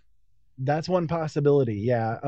Another possibility is that, yes, there may actually be something, you know, nuclear happening there. I mean, of course, mushroom clouds, they don't just form with nuclear activity. They form with any kind of enormous outgas or explosive force happening. You know, maybe it was a methane release of some kind and it was the dust kind of going up into the atmosphere or something. Well, you know, some believe that the core of the planet, like our planet, is like a nuclear reactor. I mean, it's if it's what they say it is, then it's pretty damn close. So who's to say that, you know, maybe Mars nuclear reactor is starting back up? It very well could be. You know, that, what was it? Total Recall had that. Yeah. The movie Total Recall. I loved that. I didn't see it. You haven't seen Total Recall? No, man. I hardly see any movies. Once in a while I watch a movie, but not very often. And usually it's because, like what happened just now with you and me. Now you said you haven't seen it, so now I want to see it. But no, I don't run to watch movies usually. It's just, I don't know. I never have the time, I guess. Gotcha. Yeah. Okay. So the information is that it came. The picture was taken by India's Chandra mission, and they were the ones that actually did the photograph of the mushroom cloud happening. Oh. Okay. So it was the Indian Mars rover basically that was able to get it captured. Well, I'll have to check that out. They're saying now, you know, there's this Earth-like planet. They say it's like a twin to Earth, and it's orbiting a star in the Goldilocks zone. And Gliese 581b. Yeah. That it's actually probably it's displaying things as if there's life there. It's sending out signals essentially that can't be explained. Yeah. So, and they've been getting signals that they haven't been able to explain. Not just there too, but look at Ceres. They sent this probe out there to check that out for I think the next 16 months. Out past Jupiter, I think it is, right? No, yeah. it's within the asteroid belt. Yeah, there you go. Dwarf planet, yeah, and they're checking that out, and they said that they've had a couple times they had like something shining back at them.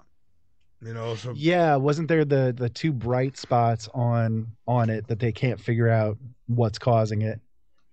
Yeah, exactly. So you know, who knows? Maybe the signals are being sent. You know, maybe it's a couple of aliens with a mirror trying to flash the light. Yeah, well, I say this: if we find a new Earth, then I think at this point we should all just pack up and go to the new Earth and leave all the scumbags here. Well, there you go. I would be totally up for doing that right there. Well, we pretty much you guys have want to do what you want to do here. Go for it. Well, yeah, we pretty much have to because it's kind of like, oh, you already ruined that one. You're not eating in this car. You know, you're not going to ruin the upholstery in this car. Yeah, so that's a great way to put it.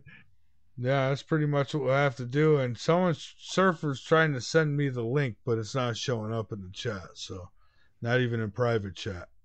Gotcha. I'll send it over Skype here in a little while.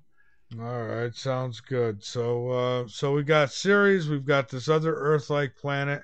But there's some of the scientists say it's just noise, and other scientists are saying it's more than noise. They can't get a visual of this thing. They could detect it because of the noise coming from it. Yeah. To me, I think that actually would be a really good indication that there is something that's there. What have we been looking for so long? We've been looking for signals to come from another planet, and a lot of the scientists out there have said, no, this is not just noise. There is some kind of structure to it, indicating that there is something that's there that's generating this kind of signal. Now, whether or not that's some kind of maybe natural signal that has a structure, who knows?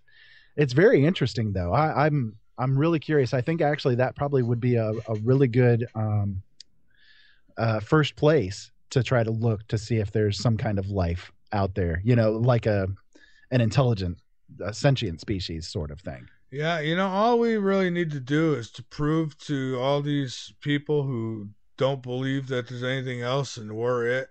All we need to do is come clean with one artifact on Mars. Just one. That's all it takes. Just prove one artifact is real and that it's true. And nobody could deny that there was at least at one time life on Mars. So there you go. Bam. Life on other planets. Stop whining and saying it's not true. Yep, absolutely. Even just something like a fossil of bacteria is enough to be able to open up the door and say, hey, there was at least bacteria there. So isn't it possible there was other life that offshot from that, Well, and there's been enough proof that's come out. I mean, who was it? Just a few years ago, there was a couple of scientists who came out and said that they found bacterial fossilized evidence of bacteria that came from Mars, and they got blown out of the water for trying to say it, and then turning around and saying, well, yeah, that actually probably was the truth. Well, they detected methane that would only be detected by life, that they would detect here on Earth. Yeah, there's that. Yep. So I'm not going to be surprised when they come out with that stuff, when they can't hide it no more. I don't know when that will ever be, because no one challenged them. If I was in charge, Ira, we would have had ET contact a long time ago. People would have known about it all. Yeah. Oh, me too. Yeah, exactly. It's like, why hold it back? There's no sense in holding it back other than to fulfill an agenda. Here's the thing now, we've always accused the government of keeping it a secret. What if they have to? What if the AETs are the ones making them keep it secret? Still shame on them, because they're wussies. For not coming out and just being, good leaders and tell us the truth. But I mean, what if that's the case? What if they said, if you tell the rest of the people, then we'll annihilate you, like we did Mars? That's a very big possibility, and that is actually something that I've thought about myself over the years, that maybe there is a cover-up based on the ETs themselves, and that maybe the abductions and that sort of thing, they've basically said, hey, we're going to abduct some of your people. You can kiss our butts when you don't have a choice. We'll maybe tell you about it or something like that. We'll give you the information that we get out of the people, for instance, but you're not going to have a choice in the matter. We're going to do it whether you like it or not. Yeah, you never know. The Greys could have done to us in the universe what we've done pitifully here in the United States, and they put us on a reservation camp, and this is it. There Earth. You go. Yeah, these people. That's a big possibility. Yeah, we're tired of them destroying the planets we give them, so to hell with them. They could stay on Earth. When it's done, it's done. There you go. Yeah, maybe we're kind of the outcasts and we're forced to be here, like Australia started off with being a prison encampment, maybe we're sort of like the galactic Australia or something. We very well could be. If I was out there, I mean, could you imagine landing on a planet? It's the same thing for us. I mean, what if we're able to get to, say, out to where this Earth-like planet was, and then you finally land? I mean, what are you going to do? You orbit their sky, next thing you know, their internet, assuming they have something like that by now, is blasting, object in space, government covering it up, and next thing you know, you land and you got people wanting to cut your throat because they think you're a demon or you're who knows. So yeah, absolutely. You may be right on the right track. I with wouldn't want to land on a hostile planet like this one. No, absolutely not. And one of my favorite memes for the internet is this is why the aliens won't come here. We see examples of stupid humans and all that kind of stuff, and it's like, this is why aliens won't visit us. Well, here, all they really need to do is just get into the digital TV signal and say, we're not here to harm. Start out that way. Get people used to it a little bit. I don't know, hover in the sky for like 5 days. And let people take pictures and get it on the news, and I don't know. There's got to be a way to go about it where you don't get shot or wind up on some table getting dissected. Yeah, exactly. And that's something that I've said a couple of times as well is the idea that, aliens won't, or I won't believe aliens until they land on the White House lawn. And if I had the chance to discuss things with aliens, I'd be like, no, you don't want to land on the White House lawn, because all you're going to do is get yourself shot. Well, that's the last place they want to be. Exactly. Come somewhere where there's a lot of public space or something, land in the middle of New York City or something, if nothing else. You know what, Ira? I had a guest a few years back who swore up and down that there was a base underneath the White House it led to pretty much everywhere you wanted to go in the country. And he said that there was ETs in there and that they were, he believed what he was telling me. Yeah, that wouldn't surprise me. It really wouldn't. Actually, just not too long ago, I did an interview with Ryan from The Secret Teachings, and we were talking about some of the different underground cities and all of that kind of stuff that are around.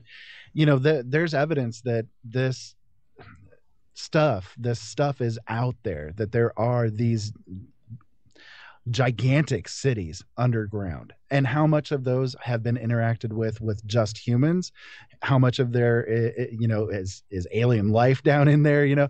Did they dig down, they found somebody, and now they're working with people underground as well? There's so many different possibilities that open up with it. It's almost a scary kind of thought, to think there's so much that's going on underneath our feet that we don't know about, and that we're not being told about, and that we're being blocked from having any kind of knowledge of. That stuff is really, it gets my mind going.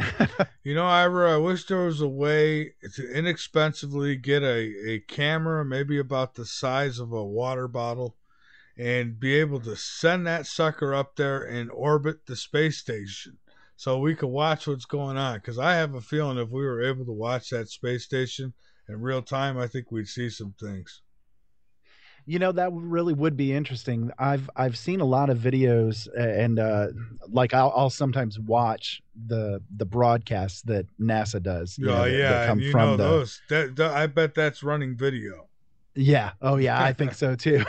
And a lot of times, if something ends up occurring where an object comes out of nowhere or something like that, all of a sudden, boom, the camera shuts off, or they shift its viewpoint or something like that, just to hide everything that's going on up there.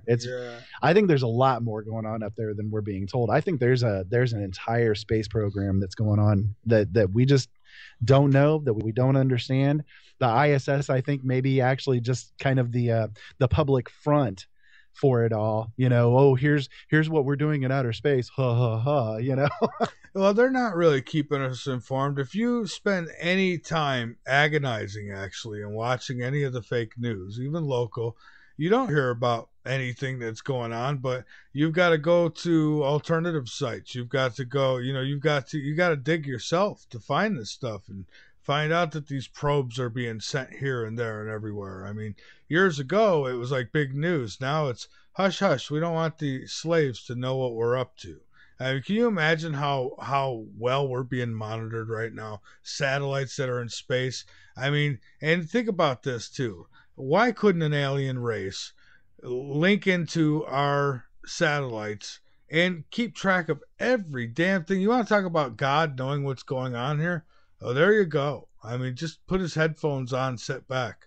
I mean, there it is. Everything that's being broadcast television-wise, phones, you name it. I mean, it's all going through there, right? Absolutely. Yeah. Like a giant Truman Show going on. Yeah. So yep, everything monitored. And the sad thing is, as well is that we monitor ourselves. You know, have you ever done any kind of or had a guest on or anything talking about like the Black Knight satellite for an example? Yeah, somebody. I didn't have him on specifically for that, but I asked him about it. I asked Richard Dolan about it, and then I had a couple other guests who it's come up with, and they say that it's said that it's out there. I think Richard Dolan will say that it is out there, and or at least it was. Who knows? I'm sure they lassoed it in by now. I'm sure maybe that's where some of the technology that we have came from. It was from capturing that thing. Yeah, think about it. You want to keep a Hall of Records safe. Why not put it out in orbit? I mean, it's a thought. It could be. Yeah, it definitely. I think that there is definitely something to the Black Knight. I think that there's enough evidence out there to show that, yes, there is something that's occurred. Whether that's from an alien race or something like that, I don't know.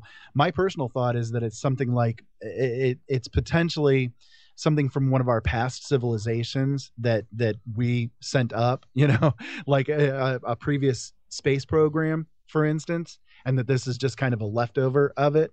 That's my thought. I don't necessarily know if it's an alien thing, but it's at least possible that it's something like that. Well, I agree with that. And I've always left open the possibility that, some of these UFOs we see could be us coming back. I mean, It could be. We don't know. I mean, I'm not saying that there's no life out there. I'll never say that because that's just nonsense. That's asinine to say something like that. That's science fiction. Yeah, really. So, but this certainly, it could be us coming back. I mean, maybe that's why there's abductions. Who knows? Maybe there's something, they're back and they're like, oh my God, look at all the time that's gone by. Who knows?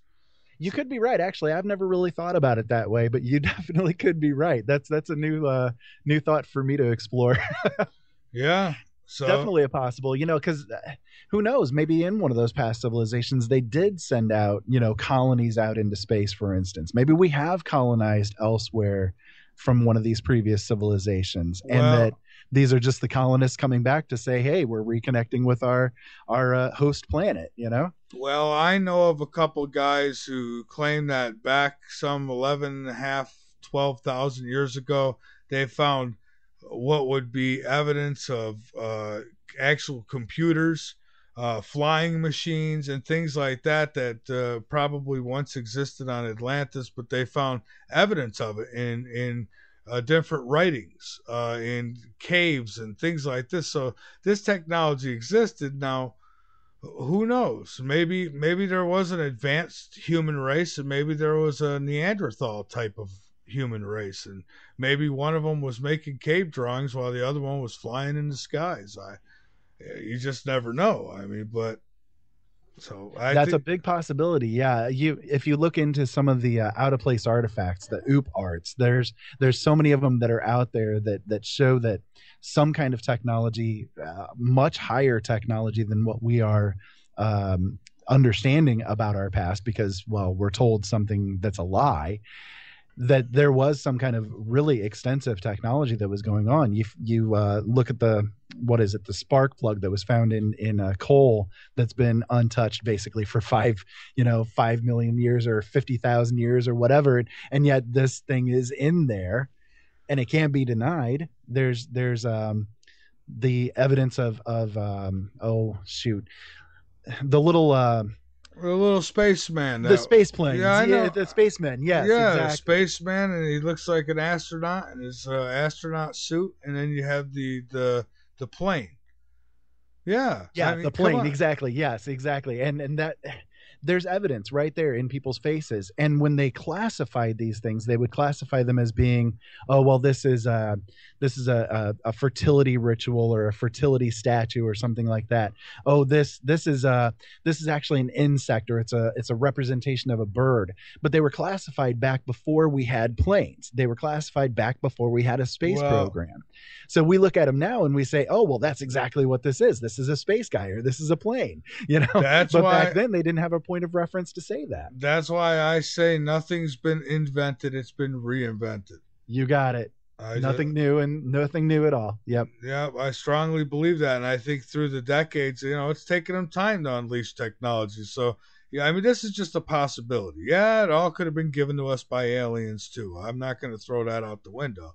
But think about it. I mean, say this black satellite theory, okay? What if they did pull it in? They got all this information, but it took them years. They couldn't understand it. As they started moving along, with the technology and what they were learning, they started to understand more and more. So then comes the 80s, and there's these breakthroughs, VCRs, DVD players, video games like you never seen them before.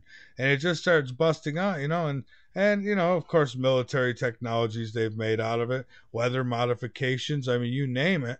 I think that a lot of this technology could have come that way. It could have been ours before. It could have been ET's, but maybe there was a disgusting, evil empire here before us, and there was people like you and me that knew that no matter where you hid something on this planet, it wouldn't necessarily be safe because they've got the technology to blow this planet to smithereens. So maybe they thought the best place to put it was out in space. Yep, you may be right with it. And a lot of people will say, oh, well, they didn't have technology like that back then. They didn't think that way back then. I just had a discussion with somebody not too long ago about that kind of topic that we're discussing here. And the idea that I put forward with it is that if for instance, back in those earlier times, there were people around like Nikola Tesla, for instance, who had this amazing ability to think outside the box, to think in terms that normal people cannot really think, right? He was completely, I guess you could say, covered up. Everything that he did was held down, held back, all that kind of stuff. If a civilization, for instance, actually encouraged people like that, actually sought out people like that and encouraged them to come up with everything that they could come up with, just imagine how a civilization could be with like 50 or 100 people like that guy that were encouraged to do everything that they could do to develop technologies. This place would be amazingly different. So what would have happened if that kind of thing happened back then? And I think there were actual people that were like that. Yeah, but then when you look at the big picture, no matter what all these past civilizations have done to carry on, they haven't themselves carried on for the most part, but some of their information has. And this time around, I don't know if they've had them before. They probably have, because there is some evidence. Some would say that there was some kind of nuclear explosion on this planet a long time ago, but we now have the technology to annihilate everything. It's sad, really sad. There's so much that we could have done. Imagine if we put every penny and every resource into space exploration and medical advances, real medical advances, not that crap they do in the mad scientist labs. Imagine where we'd be right now. Yeah, absolutely. In fact, just earlier tonight, I ran across a story where they have now been able to come up with ways to implant false memories into mice. And of course, they're not going to use that on humans, but that they could. Oh, yeah. They used it. I seen that study, and it was what they were doing was the mouse would get used to a certain pattern of how he'd get to his food or whatever. Well, then they would make this other pattern, which the mouse would never take because his brain's trained. Well, then they would put that false memory in, and he would remember to go the other way instead of the way he normally would go. So imagine what they could do with something like that. Ira, instead of going home and hugging your wife, go home and shoot her. No, yes, I'm just a metaphysical or a metaphorical thing here. So I'm not saying, so if he does go and do that, I didn't tell him to do it. Thank you for implanting that into my subconscious. Yeah, get that out of your head right now, because it would come back on me so hard. But yeah, you're right, though. You take an example like that, though, and you think of the idea of the Manchurian Candidates kind of thing, or the MK Ultra type of stuff going on. And that exactly is what it's all about, implanting the false memories that can be triggered, and suddenly people are acting completely contrary to what their personality says that they should. That's right. And then you've got companies like Google now who are working on Now, see, I don't have a problem with this whole learning how to slow down or even reverse aging. I don't have a problem with looking for those things and finding ways, but as long as if you're going to be side effects, and if you're just going to use it for the evil powers on the planet to stay alive while the rest of us rot, then that's probably what will happen. So outside of that, I mean, I'd be okay with, getting back to about 30 and staying there. Yeah, until definitely. I die. You and me both. Yeah, that would a time period when I could see. Well, a time period when I could see better. Oh, that's for sure. I don't have a problem with technology either. I'm not a Luddite. I'm not somebody who's anti-technology. If anything, I'm very pro-technology. My problem is the people that are using these technologies don't have the best of intentions in mind, and that's a problem, That's right. But then you wonder, if we do figure something like that out to stop aging, there would have to be rules. There would have to be. You couldn't have people saying, well, I'm going to live 500 years now, and you just keep popping out babies. There would have, and then of course people would get mad and say, who the hell are they to tell us we can't have all these kids? But if you're going to take that road where you're going to live 500 years, I think there's got to be some kind of limit. So there's a lot of touchy politics that would go into something like that. I mean, Jesus, imagine if you're going to live 500 years and now you've done something stupid because of mind control, and now the judge just sentenced you to 3 life sentences. Yeah, exactly. There was not too long ago on my show, I did an article that I ran across talking about they're wanting to make it so that prisoners will, in an 8-hour period of time, feel like they're in prison for over 1,000 years, so that judges could be able to sentence people for those extended periods of time. They would do it through drugs and computer programming, basically. That's what they're working towards doing for the prison system right now. Nah, we can't see. They can't get away. I mean, I'm not saying they can't get away with doing something like that, but they better not get away with doing something like that. I mean, these people aren't in prison. I don't care how bad they are. They're not lab rats. If they've done something so horrible that they shouldn't be around the rest of us, get rid of them. That's simple. Yeah. If they've done something, that's exactly what I said. If they've done something that warrants them being imprisoned for 1,000 years, just execute them. Just get it over with. Get some balls and execute them. That's what it takes. Right, and it's. I guess for me, I would rather be dead than spend life in prison. So they'd be giving me what I wanted if they executed me. Yeah, it'd be scary taking that walk to the chair, right? But it's scarier? Spending the next 50, 60 years in prison with a bunch of horny criminals. I'm good with that. And my thing is too, is of course, with something like this that they're thinking about, of course they're thinking about, okay, well, how can we use this in a negative kind of way?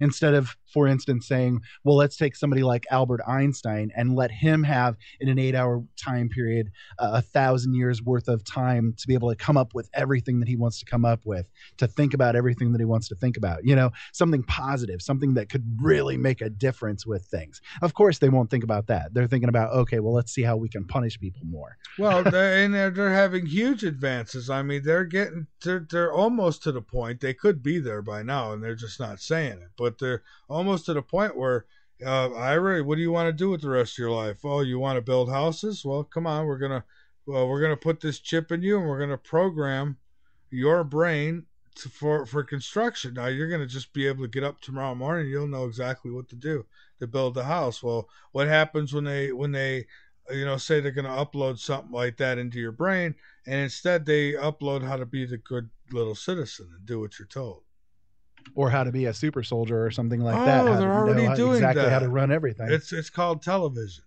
Yeah, there you go. Jeez. Yep. Silly me. Yeah.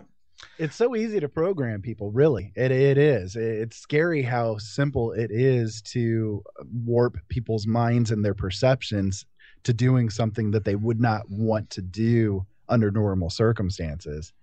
Yeah, and there was a time when I would say, I don't think they could do that to me, but I don't want to put out that challenge. I really don't think that, but you never know. And yeah, I would fight anything that they did like that. I mean, I would fight it to the best of I could. I mean, for me, I'd never commit suicide and I'd never shoot up anything. Okay, so if that ever hits the news, oh, Michael Vera did this or that, no, then you know it was mind control on me then. Yeah, exactly. I'm the exact same way. I've said that quite a few times myself. Yeah, people know if something happened to me, it was not me. I'm a guy who don't sleep well at night if I see a dog get hit by a car or see or if I step on a frog and cripple him. I don't feel good about those things. So there's no way I'm walking in any movie theaters or schools or anything like that and doing what these other people have been programmed by Big Pharma and alphabet agencies to do. Yeah, you got it. And it really does make me wonder all the time when I see incidents like that occur, what exactly happened to them? Were they programmed? Were they following through with something that they were programmed to do? It's so easy to do to people. It really is. I mean, I've done a lot of research on how to do it, on how it occurs, breaking somebody's personality down and rebuilding a new one. It's not all that difficult. It really isn't. Well, I hope I never find out, Ira. But that's going to about do it for us tonight. What do you got going tomorrow? You're on your show. I am going to have Joe on as a guest. We're going to speak about some of the current issues that are going on with the government specifically, and some of the insanity that's happening with it. And that's going to be in preparation of the new show that's going to be airing on Thursday. Oh, okay, great. Well, we ended, I think, 15 minutes early last night. We're doing about 20 minutes early tonight. But for the rest of the week, we'll be the full 3 hours. It's certain circumstances. Sometimes we drop out a few minutes early, and so I'm looking forward to the final upgrade here. Looking forward to getting things going more smoothly, and looking forward to tomorrow night. Ira, I'm not sure if Ryan's with me tomorrow or not. I think he is, but I'm not positive. He said, so I don't know. So we'll see what happens tomorrow night, folks. Thank you much, Ira. Thank you. You bet. Thank you so much. I hope you have a great night. All right. You too, my friend. Everybody else, have a great night. Keep your eyes posted to the sky because you never know what you might see. Keep your ears posted to this broadcast because you never know what you might learn. Good night, everybody, and have a great night.